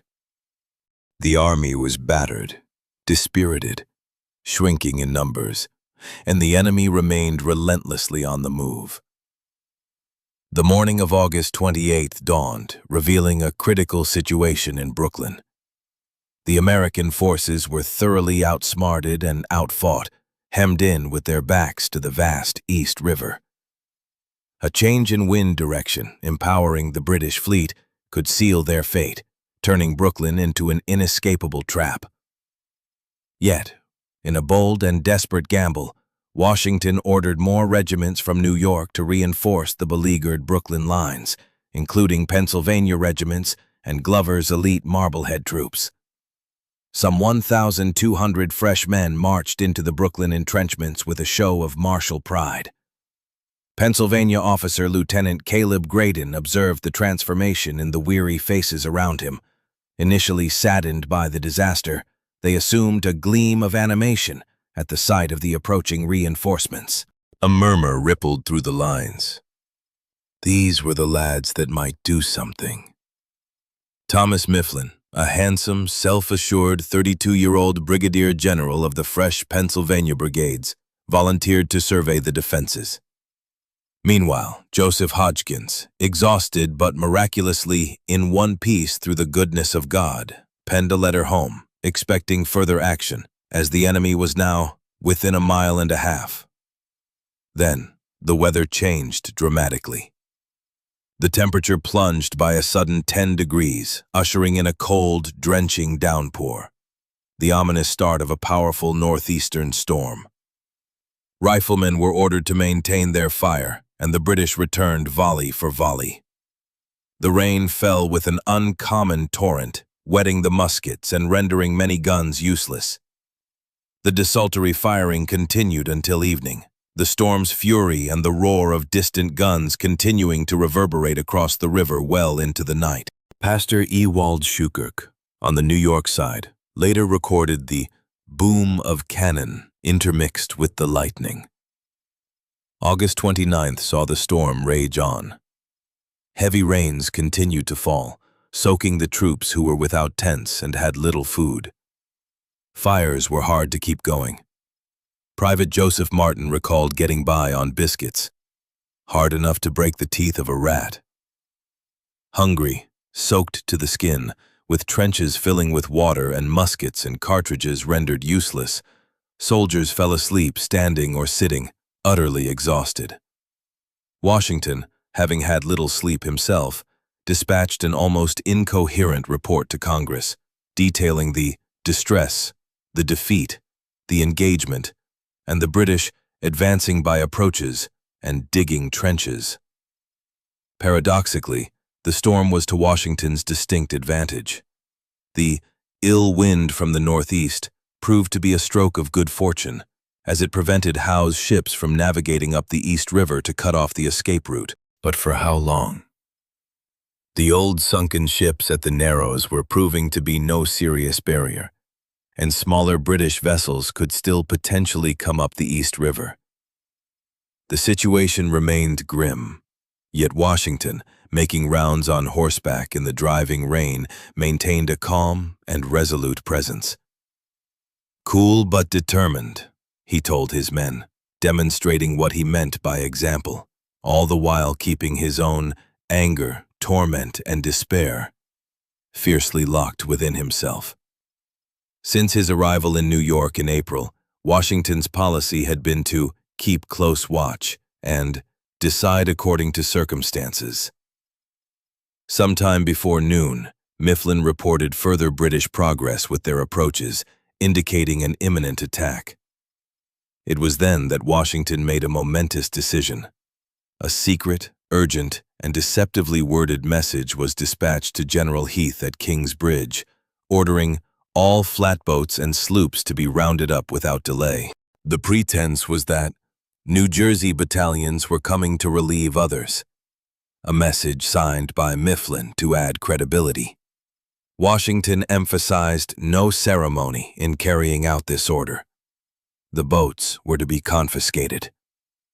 At 4 o'clock in the afternoon, with the rain still falling relentlessly, Washington called a meeting with his generals at the Livingston Mansion.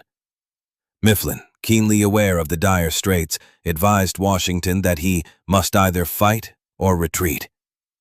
He then asked for the privilege of formally proposing the retreat, demonstrating a profound understanding of the political ramifications. He further insisted that he and his Pennsylvania regiments serve as the rear guard in the outermost defenses, holding the line while the army departed, the most dangerous assignment. He insisted on it, lest proposing retreat harm his reputation. The official minutes recorded the question submitted: whether eligible to leave Long Island and remove army to New York. The decision was unanimous, with only General John Moran Scott expressing doubts, his aversion to giving up ground tempered by the obvious necessity. Orders came down at 7 p.m. Troops were to be under arms with packs, and everything prepared for a night attack on the enemy, they were told. Grayton, with his Pennsylvania regiments, thought the order desperate, almost suicidal. Several non-competitive wills were quickly made as Grayton concentrated on summoning his courage. At 9 p.m., the troops with the least experience, the sick and the wounded, began their march for the Brooklyn ferry landing under the pretext of being relieved by reinforcements. Soldiers nearer the front lines knew nothing of the true intent. The operation was conducted with such profound secrecy that neither subalterns nor privates knew the whole army was crossing back to New York. Even many officers were not told. Grayton initially dismissed the order for an attack as extreme rashness, feeling more puzzled until it flashed upon my mind that a retreat was the object. The order for assailing enemy was merely a cover. Fellow officers, he noted, dared not suffer themselves to believe it. Others, however, began to suspect a night escape was the true intent, weighing the immense risks involved. Major Benjamin Talmadge considered it a formidable obstacle to move such a large body across a mile-wide river with a rapid current, especially with a victorious, disciplined, numerous enemy and a British fleet positioned to stop navigation. Then, just as the rain mercifully stopped, the northeast wind, which had been the Americans' salvation earlier, became a formidable deterrent. It continued to blow fiercely, making the East River rough and dangerous. The first troops arriving at the ferry landing found the river too turbulent. No boats could cross. They were forced to stand and wait in growing despair.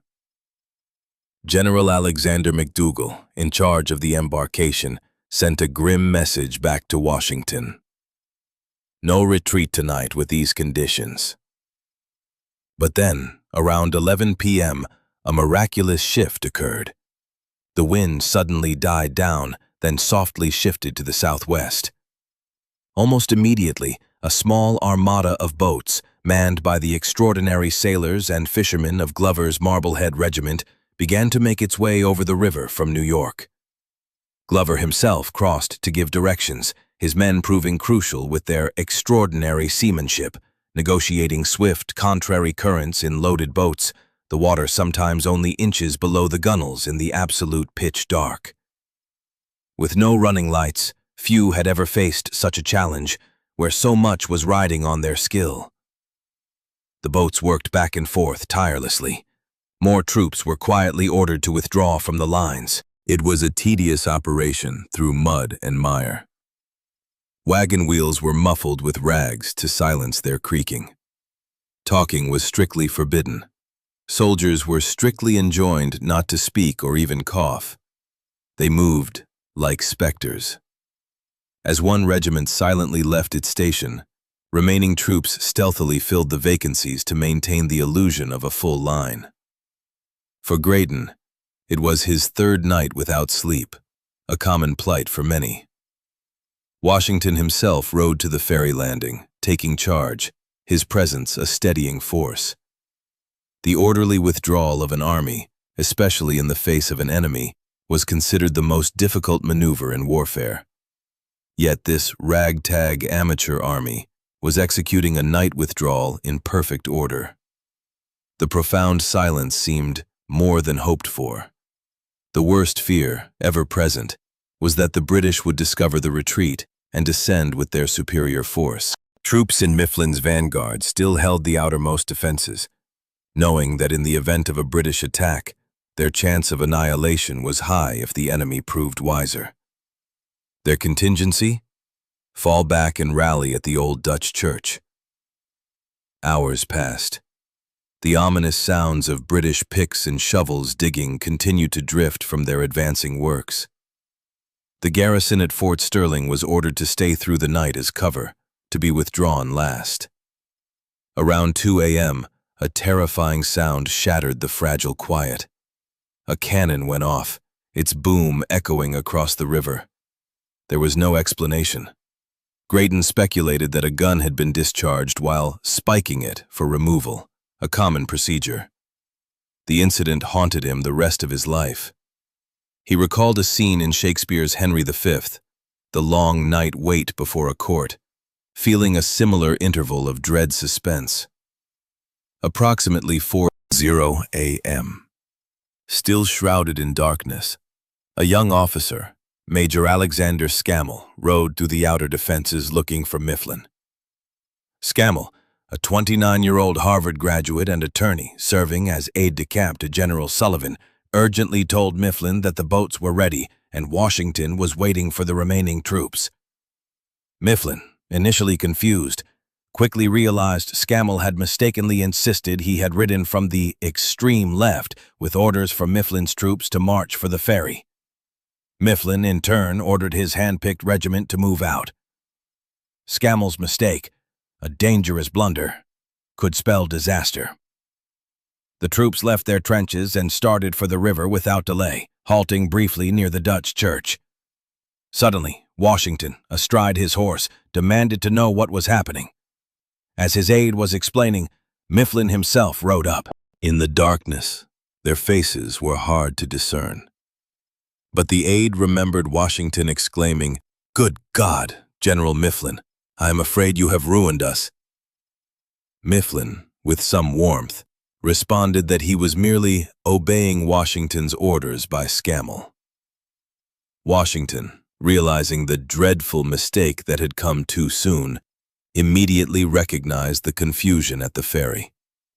The weary troops, who had held the lines for hours, counting every moment until relief, waiting in the cold dark, were ordered to turn back to their posts. It was a moment of extreme difficulty, a trying business to young soldiers, Graydon noted. Whoever has seen troops in a similar situation knows how to appreciate the conduct of these brave men. They returned to their lines and had the good fortune to recover our stations without the enemy perceiving what was going forward. At the ferry landing, troops, supplies, and artillery were loaded aboard the boats. Everyone worked furiously. A Connecticut soldier later remembered making 11 crossings. But the exodus was not moving fast enough. Some heavy cannons, mired in the mud, had to be left behind. Time was running out. It was nearly morning, and the large part of the army was still waiting. Without the curtain of night, the escape was doomed. Then, incredibly, circumstances intervened. Just at daybreak, a heavy, almost supernatural fog settled over Brooklyn, concealing everything from view. The fog was so thick that a soldier could scarcely discern a man at 6 yards. Even with the sun fully up, the fog remained dense. Over on the New York side, however, the skies were clear.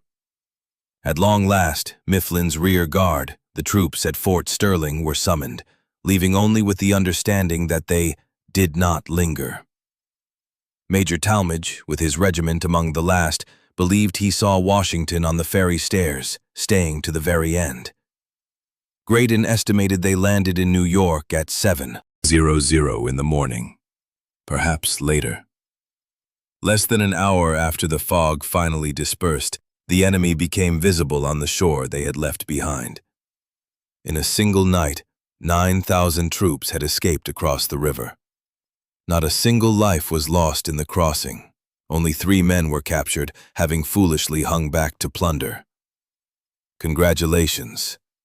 The unspoken words finally could be heard without irony. You've escaped the trap at Brooklyn. The good news, you survived. The bad news, you were outsmarted, outfought, and suffered heavy losses, and the enemy is still pursuing. Friday, August 30th, morning. To the utter astonishment of the British, the rebels had evacuated all their works on Brooklyn without a single shot fired. The combination of the one of wind, the unfavorable northeast wind, and the miraculous fog meant their shipping could not get up the East River, and the whole escaped. The immediate British reaction was utter astonishment. The rebel army had simply vanished under their noses. A surprise no less than at Boston. The difference this time was relief, not dread. Brooklyn and its formidable defenses were now theirs for the taking. The rebels on the run, the British could not yet account for their precipitate retreat. Grant, still reeling from the events, failed to understand why Americans abandoned massive fortifications so readily. General Howe, in their eyes, had performed admirably, deserved success. The lesson of Brooklyn was pushed aggressively. Americans, they believed, won't face King's troops again. Percy felt severely the blow of the 27th, convinced the rebels never stand before them in the field. Everything seems over, he confidently declared. The campaign will put a total end to the war. He predicted business pretty near over. Clinton, proud of his role in the victory, wrote to his sister, expressing his expectation to be home by Christmas. Many officers flocked to see the captured rebel works, enjoying the magnificent view from Fort Sterling, which they described as the most beautiful and fertile spot yet seen in America, disturbed only by a week of unburied dead. For many, the rebels' flight behaved very ill as men. However, some, including even Grant, perceived a different truth. The Americans had made a daring, superbly executed move, and had wisely gotten out when they did. It was a very ably effected retreat. Charles Stedman, a British historian, called the retreat particularly glorious, recognizing the peril of a change in wind that would have allowed the Phoenix to sail up the East River and cut off their escape. The retreat was grudgingly commended, and Washington's leadership during it lauded. Yet, good luck, they knew, had played a large part. Wars were not won by withdrawals.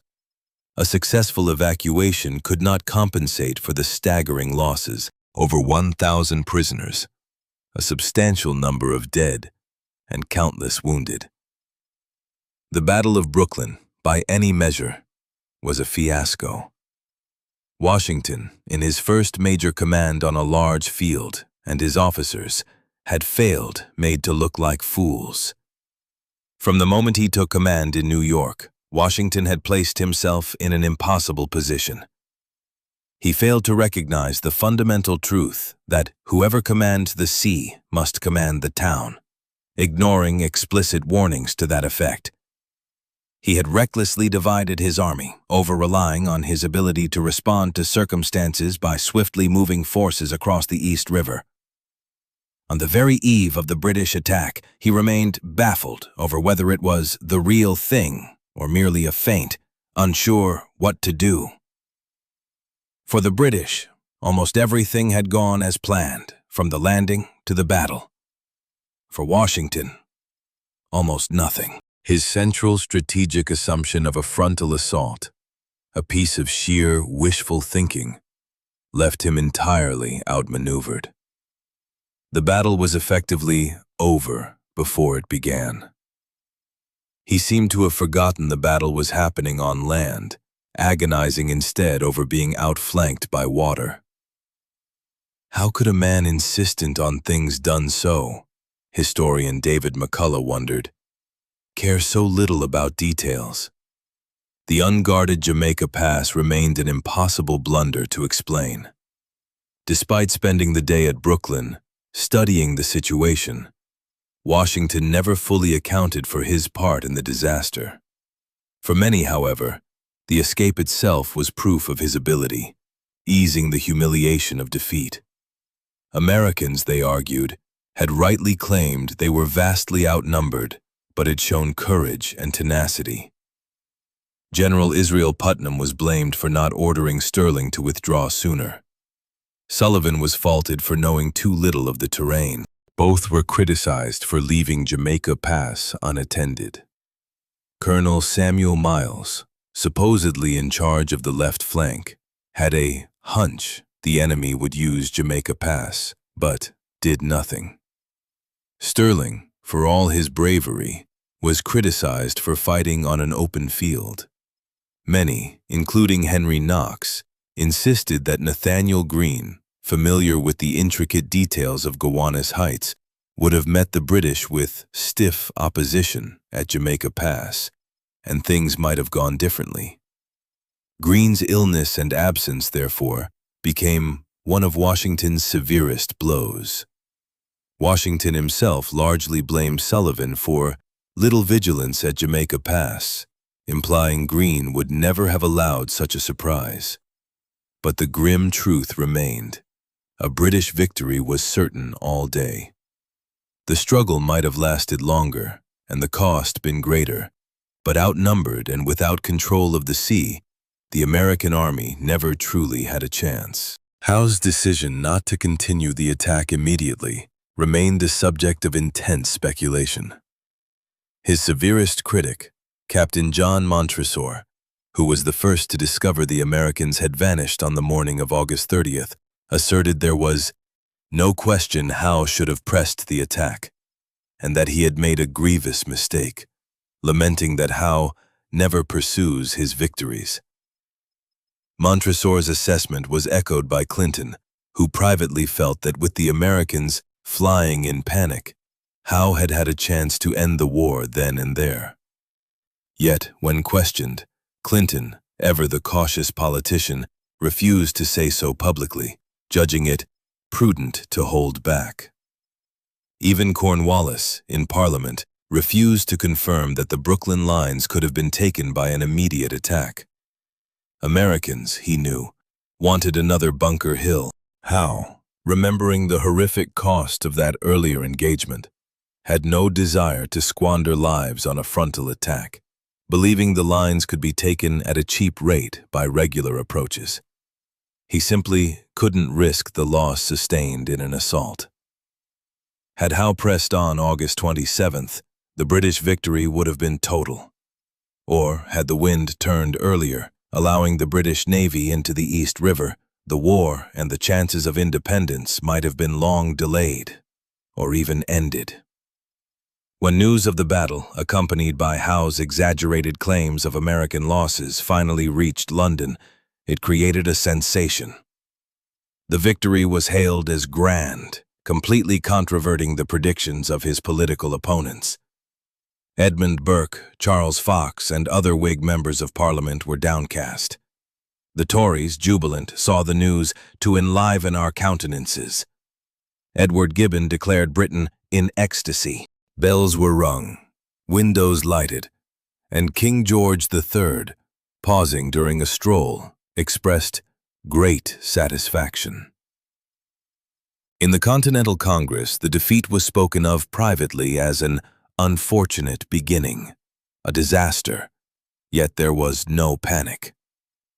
Country reports indicated anxiety, not panic, and all in solicitude. While the Tories in America rejoiced, the Sons of Liberty were dejected. Newspapers, however, quickly spun the narrative, emphasizing Washington's daring retreat, renewing confidence. The escape was deemed a masterpiece, a maneuver that reflects the highest credit upon our commander-in-chief. One writer asserted that Providence favored us. Another, a Massachusetts spy, saw the defeat and distress as loud-speaking testimonies of the displeasure and anger of Almighty God against a sinful people. He wrote, "We have thought God was for us, had given many and signal instances, and had greatly frowned upon and disappointed our enemies, and verily it has been so. But have we repented?" In New York, the gloom of defeat was heavy. The high spirits that had been counted on to long compensate for enemy advantages were gone. The army that crossed from Brooklyn that night of August 30th was a sorry sight. Filthy, bedraggled, numb, soaked, sick, emaciated. The army was gone, cheering no more, Pastor Schukerk noted, observing a surprising change. The merry tones on drums and fifes ceased. A general damp spread through the city as scattered people up and down streets, moving swiftly, spoke of being overwhelmingly defeated. "A hard day for us poor Yankees," Enoch Anderson summed it up. The resounding British victory was not decisive. The war was not ended. Washington's 9,000 troops had survived to fight another day. "Congratulations," the bitter truth echoed. "You've escaped again, but lost a crucial fort." The good news, you gained a brilliant new advisor. The bad news, disobedience, desertion, and disease plagued the army. For the first 24 hours in New York after the escape, nearly everyone, including the commander-in-chief, collapsed in sleep. It was not until Saturday, August 31st, that Washington finally notified Congress of the situation. He admitted he was entirely unfit to take pen in hand since Monday, stating that he had scarce any out of lines in the 48 hours preceding and had hardly off horse and never closed eyes. He was much hurried in arranging new dispositions, promising to save the extremity of concern for another letter. American soldiers were deserting at an alarming rate, as if leaving a sinking ship, 30 to 40 at a time. Many were even defecting to the enemy. Disobedience and theft became epidemic. Far from an army of heroes, a spirit of desertion, cowardice, and plunder prevailed. Joseph Reed, demoralized by the state of affairs, found himself on the verge of quitting. On September 16th, Reed had a searing personal experience on the battlefield. He saw a soldier running from the enemy and ordered him back. The soldier, in defiance, raised his musket and pulled the trigger. But the lock snapped. Reed grabbed another gun, pulled the trigger, and it too snapped. Desperate, he drew his sword and struck twice, wounding a man named Leffingwell, severing his thumb and forcing his surrender. Reed later regretted not having shot him if he could have got his gun off. Leffingwell confessed to running, was found guilty of cowardice, and sentenced to execution. At Reed's urging, Washington pardoned him at the last moment, after he had already knelt to be shot, a calculated act of mercy. Washington, however, made it clear that the next offender would suffer death without mercy. The attempt to introduce discipline, Reed wrote to his wife, must always be a work of difficulty. In a society where democracy universally prevails and there is great equality and a leveling spirit, discipline was hard to establish, and the attempter becomes odious. Washington, outwardly, seemed imperturbable, entirely in control. Though privately discouraged and unhappy, he meticulously kept up appearances. He warned John Hancock that, unless some speedy and effectual measures are adopted by Congress, our cause will be lost. War, he insisted, was no work of a day, but must be carried on systematically. Good officers were mandatory, and the only means to obtain them was to establish a permanent footing and eliminate short-term enlistments. Officers needed to be better paid and better trained. Soldiers should be offered a bounty, clothing, blankets, and free land.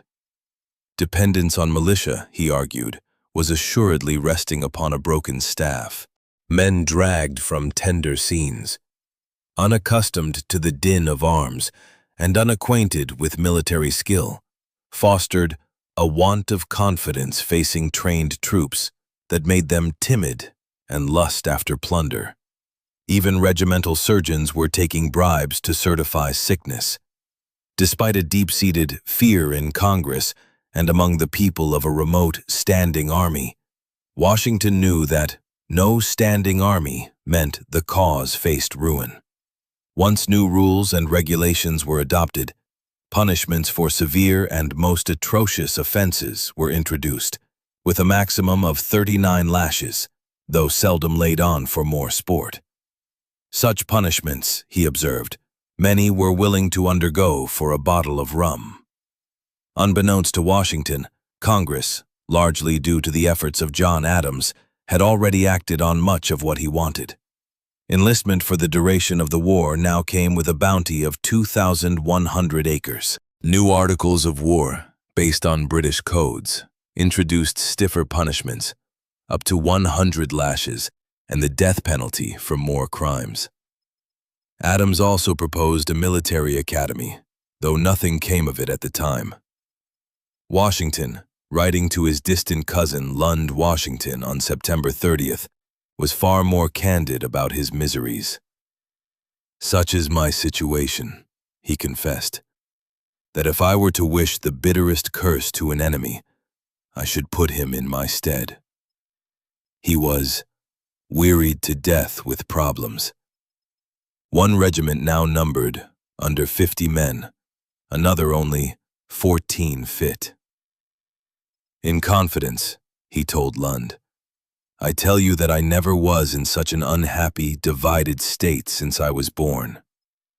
His mind, though constantly on the enemy within a stone's throw, often turned to his Mount Vernon fireplaces, once whole, executed in a masterly manner, exactly answerable and uniform. If not with his army, at least at home, he could create order. Crystal days of late September and early October brought lucent skies to New York, as maple and sumac turned color, the East River a spectacle of British ships and the Hudson sparkling. It was a beautiful setting for a strange intermission, a lull in the war that many hoped would be put to rest until spring. It was not to be. On the morning of October 9th, those hopes ended abruptly. The HMS Phoenix, Roebuck, and Tartar, already at anchor, took advantage of a brisk southwesterly wind and proceeded up the Hudson, determined to force a passage beyond Forts Washington and Constitution. The Americans had tried to block the river with sunken hulks and spiked logs, and the fort guns opened fire. But the British ships answered, sailing straight and slowly through the obstructions to a safe anchorage upriver. Washington observed the whole sorry scene. "To our surprise and mortification," he wrote, "they ran through without the least difficulty. All the end of labor and defensive preparations had come to nothing. Though the British suffered 9 seamen killed and considerable damage, the day unequivocally showed the Hudson River was undeniably theirs. This day, Washington knew, should have led to a decisive change in strategy, a reconsideration of holding the forts, whose sole purpose was to deny use of the river. Yet Washington raised no questions. Nathaniel Greene, ever confident, declared that the forts were so strongly positioned that there was little more to fear this campaign. Instead of a lesson learned, the day marked the onset of a profound blunder, a painful humiliation to come. The British plan was clear. On October 12th, they aimed to outflank the rebels by water once more. A massive armada set sail upstream the East River, shrouded in a very thick fog. The stunning seamanship of the British sailors allowed them to navigate flawlessly. By noon, an advanced force of 4,000 troops landed at Throgs Neck, a marshy point in Westchester County. Howe's initial choice of Throgs Neck was poor. What appeared on maps to be an island was, at low tide, a peninsula connected by a narrow causeway. The British advance over the causeway was swiftly checked by American riflemen, and more American support moved in after additional British troops landed. Howe, recognizing his mistake, decided to re-embark, an operation that consumed 4 days, which he later derided as Tweedledum business. But reinforcements were on their way. 7,000 Hessians whose arrival made the wait worthwhile. Howe, now with astonishing speed, executed a second landing at Pelham's Point on the mainland. Upon receiving the first reports of the Throgs Neck landing, Washington immediately understood the trap. Harlem Heights, his current bastion, was now vulnerable. The British were up to their former scheme of getting to our rear, not merely to strike inland, but to sever his communications and supply lines toward King's Bridge. The army, therefore, must withdraw. Washington ordered a concentration of forces at safer ground, 18 miles north, at White Plains. In the nick of time, Generals Sterling and Sullivan, exchanged through prisoner agreements, rejoined the army, warmly welcomed back into the fold. "Congratulations," the general seemed to say. "You're retreating, but the enemy is right behind you. The good news? You made it to White Plains. The bad news? Fort Washington is about to fall." At a council of war on October 16th, the decision was made to retain the garrison at Fort Washington for as long as possible. The passage of ships on the Hudson remained a critical issue, and the obstructions were known to be insufficient. Maintaining communication across the river to New Jersey was deemed vital. Washington, Lee, Heath, Sullivan, Sterling, and Mifflin were all present, along with Knox. Only George Clinton dissented, arguing for immediate evacuation. Just a week prior, Congress had resolved to obstruct effectually the Hudson at Fort Washington. But the relevance of this resolution to the Council's decision remained unclear. All of York Island was finally evacuated, except for the 1,000 men garrisoned at Fort Washington. Officially, this was an alteration of our position, not a retreat. Under the Commander-in-Chief's orders, on October 17th, tents were struck, and men took only their tent poles, preparing for the next uncertain movement. As the alteration of our position continued, strict orders were issued. Only 2 men per company were assigned to baggage guard, and no soldier was permitted to carry a pack unless too sick to march without one. Chairs, tables, and benches were loaded onto wagons, yet no able-bodied person was allowed the luxury of riding. The wagons, laden with essential supplies and the few remaining comforts, rolled forward ahead of the regiments, setting a relentless pace. Every regiment received its marching orders, ensuring that flints were fresh and ammunition complete. A stark reminder that this exodus was not merely a withdrawal, but a preparation for renewed conflict. The Army's weary columns converged at King's Bridge, a vital crossing point, and began their slow, arduous passage across the narrow span. Once over, they turned north, hugging the west bank of the Bronx River. The trek was agonizingly difficult, burdened by the sick, who now represented the greatest strain on the diminishing reserves of strength and morale. Men, their faces grim with exhaustion, strained to haul heavy wagons and cumbersome cannon over the uneven terrain. Private Joseph Martin, a young soldier whose memoir would later immortalize these trying times, recounted lugging a heavy cast-iron kettle, the size of a milk pail. The weight, combined with the incessant marching, left his arms feeling dislocated. Finally, he could bear it no longer and put it down. Another soldier, perhaps equally weary, simply gave it a shove, and the kettle rolled downhill, a symbol of the discarded burdens. Martin grimly observed it was the only one that was rid of their iron bondage. As the vanguard of the American army struggled towards White Plains, a new, formidable threat materialized. On October 18th, under the cloak of early morning darkness, General William Howe's British and Hessian forces executed a swift, unopposed landing at Pell's Point. An advance force of 4,000 British and Hessian troops poured ashore, their movements precise and efficient, immediately moving inland. From a hilltop observation post before dawn, Colonel John Glover, a seasoned mariner turned commander, beheld a chilling sight. Upwards of 200 British ships dotting the horizon.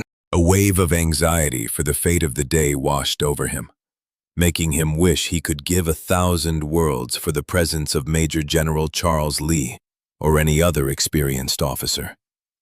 Despite the overwhelming odds and his own misgivings, Glover, acting on instinct and courage, rushed forward with just 750 men. Using the natural defenses of stone walls and wooded terrain, his Marblehead Regiment and other units fought tenaciously, inflicting heavy casualties on the advancing enemy and stalling their progress for an entire day. Colonel Loami Baldwin, with his small regiment, joined the fray, their men reportedly calm as shooting ducks as they fired from behind cover. Glover's calculations, despite appearing exaggerated to some, he claimed at least 200 enemy dead, while British records showed 8 dead, 13 wounded, profoundly impacted Howe. The sheer ferocity displayed by the Americans, particularly their effective use of stone walls, forced Howe to conclude that more deadly fire awaited him if he pressed such frontal assaults. The lesson of Bunker Hill still resonated. The British, now proceeding with characteristic caution, moved inland, often covering seldom more than a few miles a day, against what seemed like token resistance. Howe, in his methodical way, was in no particular hurry. He no longer harbored expectations of cutting off the rebel retreat. Instead, his strategy had shifted. He aimed to maneuver Washington's army onto an open field, where the superior training and discipline of his professional soldiers could deliver a decisive victory. For nearly 10 days, Howe paused and consolidated his forces, preparing for the inevitable confrontation at White Plains. At last, on the crisp, sparkling fall morning of October 28th, 10 days after landing at Pell's Point, Howe unleashed 13,000 British redcoats and Hessians up the main road towards White Plains. Washington, ever the pragmatist, skillfully avoided an open field fight. His army was dug in on high ground behind the village, their defensive lines stretching for over a mile. It appeared Howe would launch a direct, head-on attack. The British field guns opened fire, their booming reports echoing across the valley. Howe's army, a magnificent spectacle of military precision, marched in perfect order in 2 columns towards Washington's center. The morning sun glinted brightly off their polished arms, an awe-inspiring display of power. Never were shown to more advantage. Suddenly, one column wheeled left, diverting its course towards a higher, formidable hill on the American right flank, overlooking the Bronx River. This was Chatterton's Hill, its wooded slopes and open fields above dominating the American lines. "Yonder is the ground we ought to occupy," General Lee reportedly told Washington, his words a chilling premonition of the tactical blunder. American troops, primarily ill-equipped militia, were hastily rushed to defend it. As British artillery moved closer, the cannon roared and the air thickened with smoke. Fences were reduced to ash, stone walls knocked down in pieces, and men's legs, arms, bodies mingled in the devastating barrage. Washington, realizing the dire threat, ordered more reinforcements to Chatterton's Hill. British and Hessian troops forded the Bronx River, and a contingent of newly arrived Hessians, part of a 7,000-strong reinforcement, launched a determined uphill charge. The militia on the hill, overwhelmed by the professional assault, broke and ran. But reinforcements, Hazlitt's Delawares and Smallwood's Marylanders, fought bravely, momentarily stemming the tide before being forced to give way. The Battle of White Plains, specifically the desperate fight for Chatterton's Hill, went to the British and Hessians, costing them over 250 casualties, roughly twice what the Americans suffered. Yet, it was hardly a decisive victory, achieving little more than gaining a strategic height. The following day, October 29th, Howe paused, awaiting further reinforcements. October 30th brought a relentless downpour, turning the battlefields into muddy quagmires. By November 1st, Howe discovered Washington's army had skillfully pulled back a half-mile to an even stronger position across the Bronx River. For 2 more tense days, the armies waited, watching each other. "The enemy determined on something decisive," General Henry Knox would later write to his brother, conveying the grim certainty, "Brother, we determined to risk a general battle on most advantageous terms." Then, on the night of November 3rd, American sentinels reported the ominous rumbling of enemy carriages, signaling a stirring among the British ranks and an imminent attack. To the American surprise, however, on the morning of November 5th, the entire British army was in motion, not towards Washington's lines, but southwest, heading towards the Hudson River and King's Bridge. "Congratulations," the sentiment might have been. "You've narrowly avoided disaster again." The good news: they were out of White Plains. The bad news: Washington had divided his army, and a new storm was gathering. Opinions within the American command were sharply divided. Joseph Reed, Washington's adjutant, confided to his wife after a council of war that some generals believed the British were headed for Fort Washington or the Hudson to board ships for a rear attack. Others, a majority, contended that Howe, finding Washington's army strongly posted, had changed his plan and now intended to penetrate the Jerseys, aiming for Philadelphia. Reed, discreetly, did not mention his own opinion, but the implication was clear. The American High Command was deeply uncertain about Howe's true intentions. Yet, Washington, ever wary, doubted Howe would close the campaign without attempting something more. He surmised that Howe would almost certainly head for New Jersey, but as he neared the close of a letter, a new, profound worry crept in. "Expect the enemy will bend their force against Fort Washington and invest it immediately." To invest, in military terms, meant to surround and lay siege. Washington, exhausted and dispirited, appeared bewildered, even indecisive to his closest confidants. Reed, increasingly worried over Fort Washington, began to harbor second thoughts about Washington's capacity for clear judgment in this crisis. The commander-in-chief pondered pulling the troops out while there was still time. In a letter to General Nathanael Greene on November 8th, Washington wrote that he was inclined to think it prudent to abandon the fort, but ultimately left the decision to Greene on the spot. Now, on the spot, Washington himself couldn't decide, effectively deferring the monumental choice to Greene. "His Excellency Washington has been with me, but finally nothing concluded," Greene wrote, highlighting the agonizing indecision. The Hudson River, a critical artery, loomed large in their considerations. Washington had previously dispatched General Lee south from Cambridge to fortify New York, understanding the Hudson's strategic importance to British strategy. The British had unfinished business at Fort Washington, or they could cross over and strike at New Jersey, or both. What was to be done? Howe's army, moving south along the Hudson, eventually reached Dobbs Ferry. In response, Washington once again divided his already strained army, this time into 4 distinct commands. The largest part, some 7,000 troops, remained east of the Hudson under General Lee, tasked with checking any British move on New England.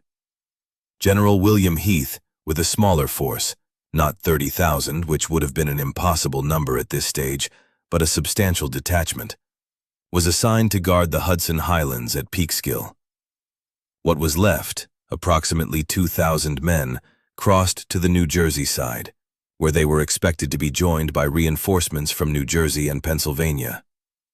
Crucially, General Nathaniel Greene maintained his position on the river, holding overall command of the troops garrisoned at Fort Washington. Charles Lee, taking the command designated by Washington, left White Plains on the morning of November 10th.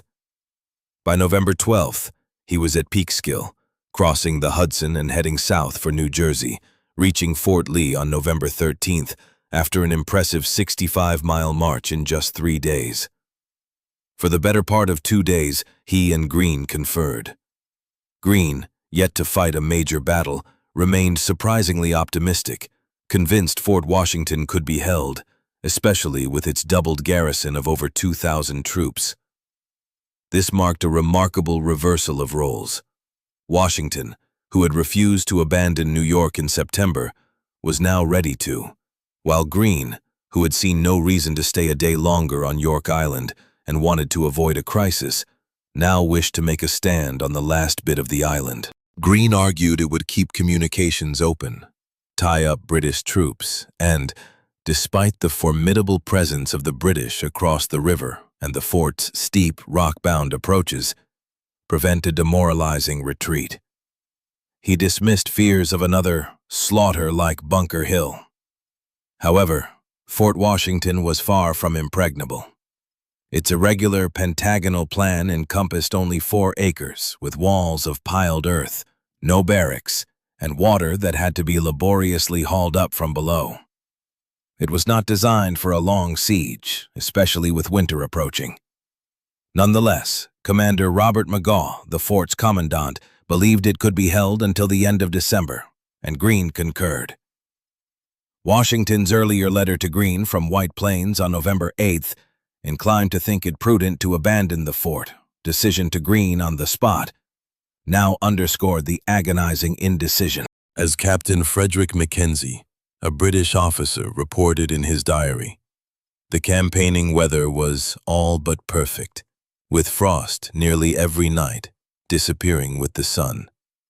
The only thing lacking being a stiff breeze for the Navy, as no wind for some days past. On November 7th, Howe's headquarters, now just 6 miles above King's Bridge, recorded an entry confirming their next move would probably be against Fort Washington. Mackenzie, for his part, never doubted the reduction of the fort as their first object, confident of success due to timely intelligence. If Washington had struggled to understand British designs, the British now knew a great deal about the American situation.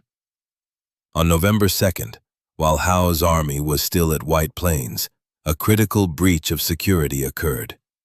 American Staff Officer William Demont, quartermaster of the fort, turned traitor and defected from Fort Washington, bringing with him copies of the fort's plans, including cannon placements. He also provided accounts of discontent and animosity between New Englanders and Southerners within the American ranks. Only days before, An unsecured packet of Washington's letters, left unguarded at an inn in Trenton, wound up in British hands. In these letters, Washington complained bitterly of a lack of discipline and scorned his dreaming, sleepy-headed officers. Another letter, this one from Lieutenant Colonel Robert H. Harrison, revealed far more important details, specifically Washington's decision to divide his army. DeMont's treachery, while a windfall, may not have fundamentally altered the course of events, but it certainly confirmed British suspicions. Mackenzie's diary would later attest that Washington's decision to divide his army was the clearest sign of weakness. He mused, "Easy to see whether all this tends. If rebels can't act under present numbers, courage won't increase on strength reduction." These intelligence windfalls, combined with information gleaned from deserters about the state of affairs at Fort Washington, served General Howe well. While the famously cautious William Howe was supposedly adverse to risking frontal attacks on fortified positions, the lesson of Bunker Hill still fresh. The intelligence now at his disposal was about to disprove that theory. There was full agreement among his commanders, and Mackenzie, with total confidence in the attack, predicted that as soon as Fort Washington is taken, Howe would move on to New Jersey. The rebel troops from New Jersey that Washington counted on never materialized in sufficient numbers, leaving Mackenzie to conclude that little to prevent our arrival at Philadelphia.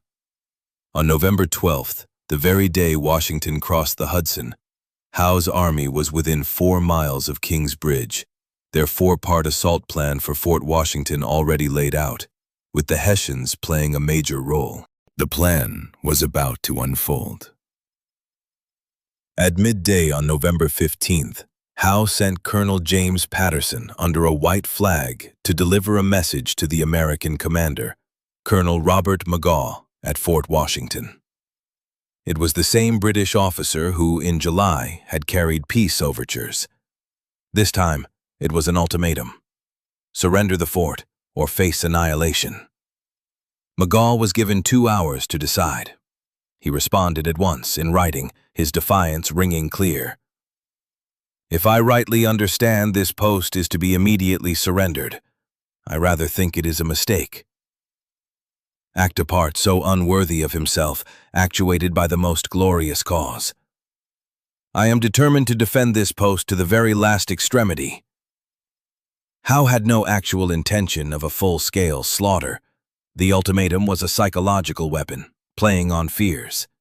Magaw's bold response, however, was based on a critical miscalculation. He believed his men could hold out and, if necessary, escape across the Hudson under the cover of darkness. The stage was set for disaster. "Congratulations," the narrative would soon imply. "You've lost Fort Washington." The good news: the war wasn't over yet. The bad news: it was the most devastating blow of the campaign so far. When word of the ultimatum and Magaw's defiant answer reached Fort Lee, Nathaniel Greene immediately dispatched a rider to Washington.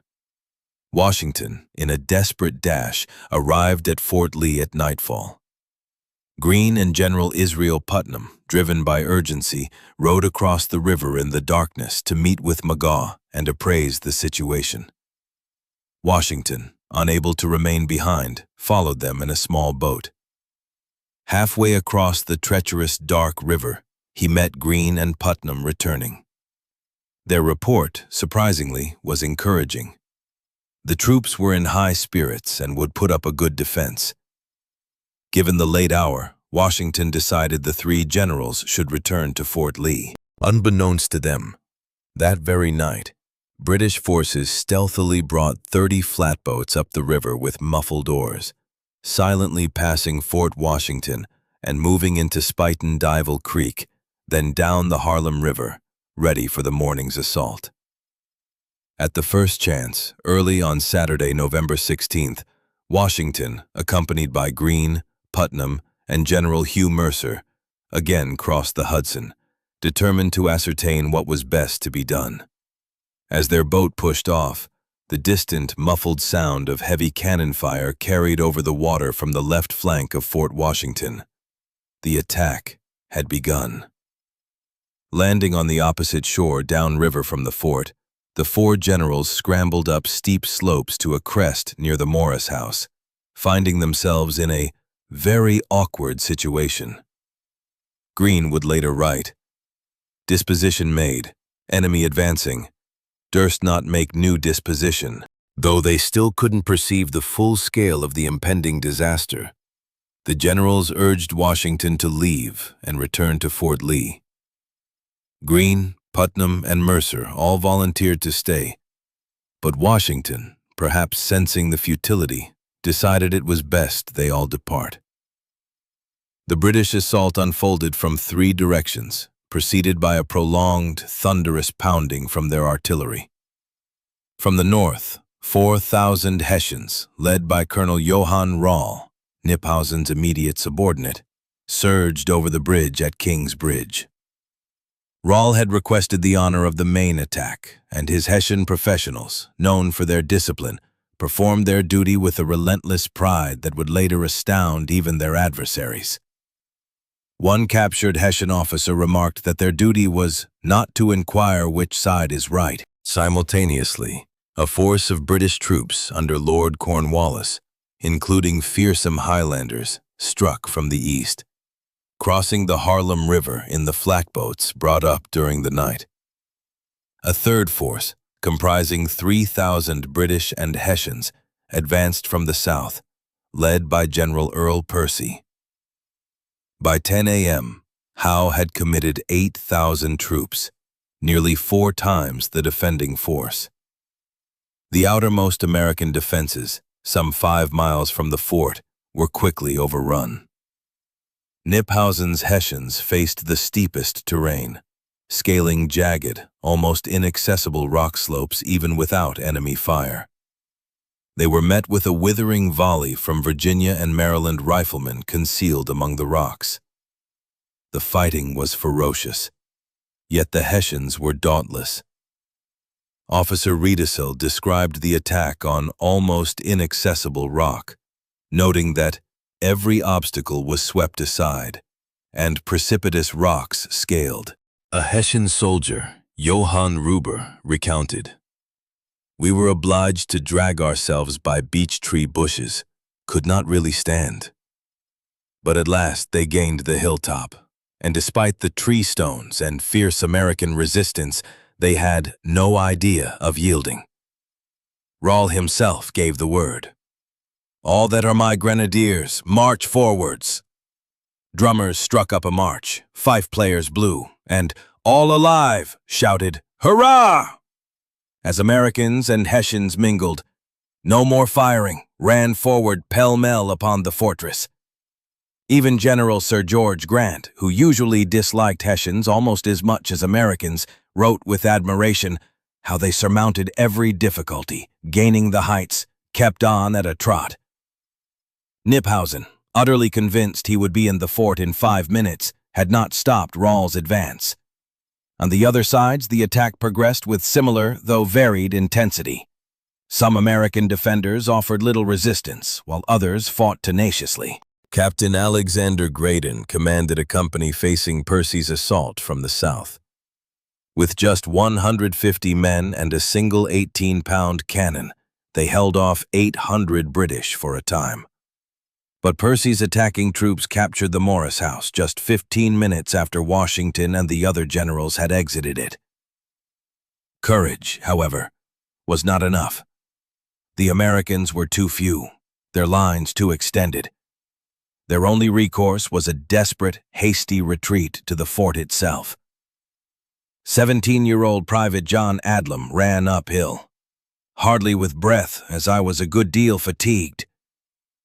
He made it to the fort, then, surprisingly, walked to the fort very leisurely near the fort. The British fire, however, remained lethal.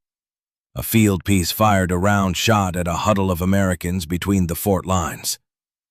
Within Adis ball took part of 2 men's heads, wounded another, and then went into the fort. By 1 p.m., the defending force was driven inside the fort, with scarcely enough room to stand. An hour later, Hessian commander Kniefhausen demanded surrender. Magaw, buying for time, asked for a half hour. But Howe, arriving on the scene, ordered an immediate surrender, offering no terms other than the promise of lives. At 3 p.m., Magaw capitulated. At 4 p.m., the entire garrison, 2,837 Americans, not 2,370, marched out between lines of Hessians and laid down their arms. It was a disastrous campaign for New York, a humiliating, costly reverse after another. The surrender of Fort Washington was the most devastating blow, an utter catastrophe. While taking 1,000 prisoners at Brooklyn had been a dreadful loss, now over twice that number marched off, bringing the total loss to nearly 4,000 from these two battles alone. The American army was rapidly disintegrating from sickness, desertions, and the desperate need for almost anyone fit to fight. Mackenzie, the British officer, noted their astonishment at the prisoners, less than 15, or old men, indifferently clothed, filthy, without shoes. These odd figures frequently excited laughter, a crushing defeat not only in numbers but in morale. The Fort Washington garrison was captured, along with all its arms, tools, tents, blankets, and 146 brass and iron cannon. All of it accomplished by the British and Hessians in a matter of hours. This calamity, many would agree, need never have happened. Casualties were 59 Americans killed and over 100 wounded. British losses were 28 killed and over 100 wounded. Hessians suffered 58 killed and over 250 wounded. Bad as it was, it could have been worse. Grant and Mackenzie shared the view that a true slaughter was avoided only because Kniphausen stopped Rahl's Hessians from immediately entering the already overcrowded fort.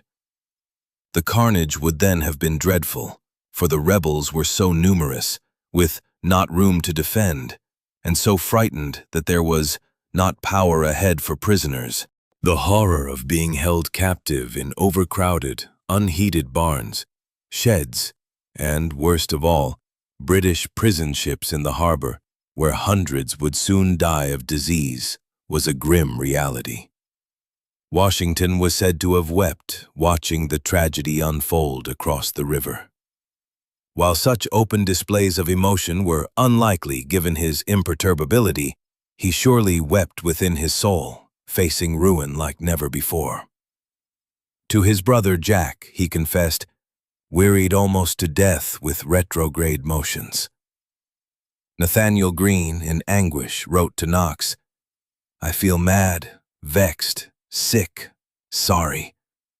Never did I need a consoling voice. Most terrible event. Consequences justly dreaded." Both Washington and Greene were badly mistaken and worried deeply about their reputations. It was hard to say which was most sensitive to the thought of others. Criticism, especially among the captured prisoners, was severe. Decades later, Captain Graydon could still barely contain his disdain. The most immediate and blistering reaction, however, came from General Charles Lee, who, by his own account, was furious over Fort Washington news and tore out his hair. He wrote to Benjamin Rush, an influential member of Congress, "Must entreat you keep what I say to yourself, but I foresaw and predicted all that has happened." Lee, of course, knew Rush would never keep it to himself. Lee even claimed his last words to Washington before the battle had been, "Draw off garrison, or they will be lost." In a letter, Lee admonished Washington directly, "Oh, General, why would you be overpersuaded by men of inferior judgment?" A clear invitation to blame Greene. Washington had indeed failed to override Greene's judgment or make a clear decision himself, and as commander-in-chief, he was ultimately responsible. Greene's direct responsibility had ceased with Washington's arrival on November 13th. Yet, Washington never openly blamed himself for the loss, nor did he openly blame Greene. He only stated he had acted on the judgment of others. Crucially, he never fired Greene. Undoubtedly, he thought less of the young general's judgment in this instance, but he still recognized Greene's core strengths. Weeks before, Greene had demonstrated foresight and organizational skill, recommending supply depots be established across New Jersey, anticipating the Army's retreat path. Washington had agreed, understanding that Greene was needed, like Knox, never to give up, walk away, or lose sight of the war. Washington repaid this loyalty. Despite the bad decisions surrounding Fort Washington, retaining Greene would prove to be one of his wisest decisions ever. Only one American hero truly emerged from the debacle of Fort Washington: Margaret "Molly" Corbin. The wife of Pennsylvania soldier John Corbin, she went into battle at her husband's side. When he was killed, she stepped into his place to load and fire the cannon, falling wounded herself, nearly losing an arm. After the surrender, she was allowed to return home to Pennsylvania, becoming one of the few women to be granted a lifelong pension for her battlefield valor. Uncharacteristically, the usually unhurried William Howe made his next move with hardly a pause. Just 3 nights later, under the cover of darkness and drenching rain, he sent 4,000 British and Hessian troops across the Hudson. Landing upstream from Fort Lee at Gloucester, led by Lord Cornwallis, they began to scale the Palisades via a steep, winding footpath. Once on top, they advanced on Fort Lee, a daring, audacious attack reminiscent of General Wolfe's approach to Quebec. Crucially, a warning reached Fort Lee, possibly from a local farmer or a British deserter. Washington, rushing to the scene from Hackensack, shouted urgent orders. "Abandon the fort at once." Everything was left behind. Guns, stores, tents, even breakfast still cooking over fires. When the British arrived, they found the place deserted, save for a dozen men who had stumbled into the rum supply and were all drunk. Washington's army fled in haste, retreating down the road, across the Hackensack River, and deeper into New Jersey. "Congratulations," the grim humor suggested. "You've retreated across New Jersey." The good news, they were still alive. The bad news, the army was battered, dispirited, and shrinking rapidly. The retreat southward across New Jersey began on November 21st, headed for the crossing at Aquakanonk on the Passaic River. Retreat was their only choice. The rivers offered a slim possibility of defense in an otherwise dead-flat country, devoid of the stone walls that had proven so effective elsewhere. From the Passaic, they pushed on 20 miles to Newark. Heavy rains had turned the narrow roads into sloppy mud, and the men were in tatters, many without shoes, their feet wrapped in makeshift rags. Washington, a solitary, dignified figure, rode at the rear of the column, a point vividly remembered by James Monroe, then an 18-year-old Virginia lieutenant who saw him leading a small band near the enemy. Monroe was deeply impressed by Washington's countenance and manner, noting that despite having, at most 3,000 men, his expression showed no sign of worry. His deportment so firm, dignified, yet so modest, never seen in any other person. Washington set his army on the road early each morning, but his urgent requests to General Lee at North Castle, New York, betrayed his inner turmoil. His worries and troubles were clear. His men were broken and dispirited, with no tents, baggage, and entrenching tools left behind at Fort Lee. He dared not risk contact with the enemy, and thus had to leave a very fine country open to their ravages.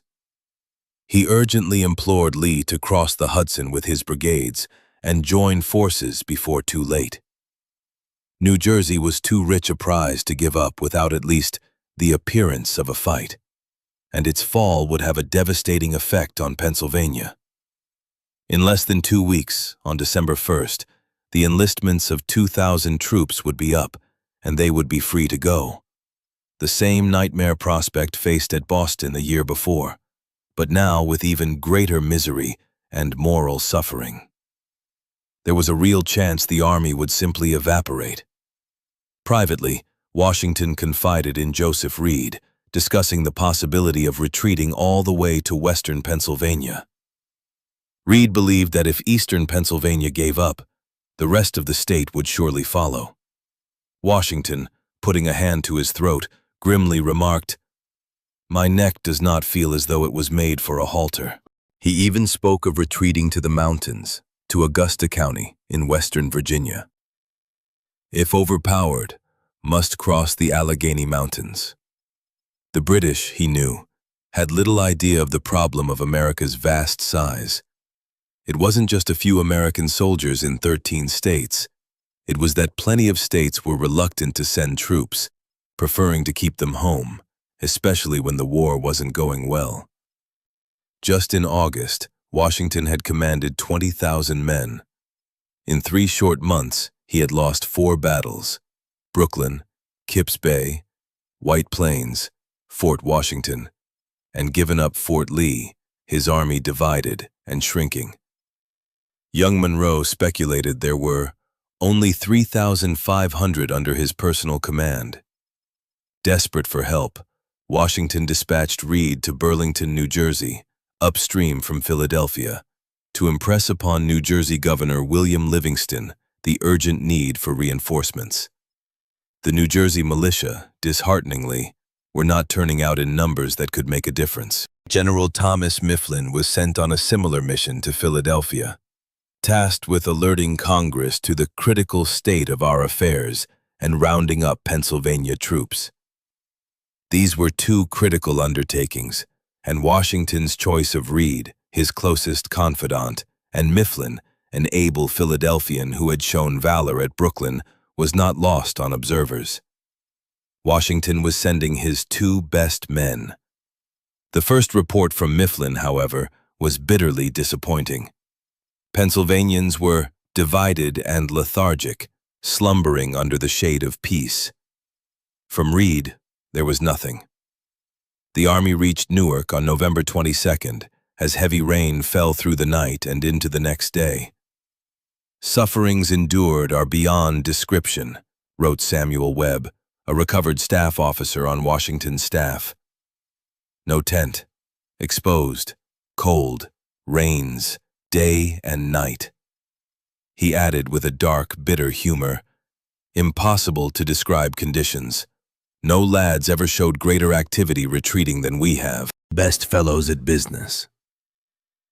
This desperate period, however, proved to be of greatest importance for another reason: the impression it made on Thomas Paine. The author of Common Sense had volunteered his aid on Greene's staff.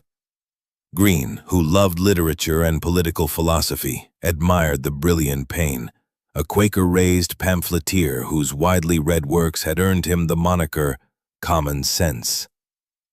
Yet, as Webb wryly noted, Common Sense and his call snarl perpetually wrangling. Even in the midst of crushing defeat, the seeds of future revolutionary rallying cries were being sown.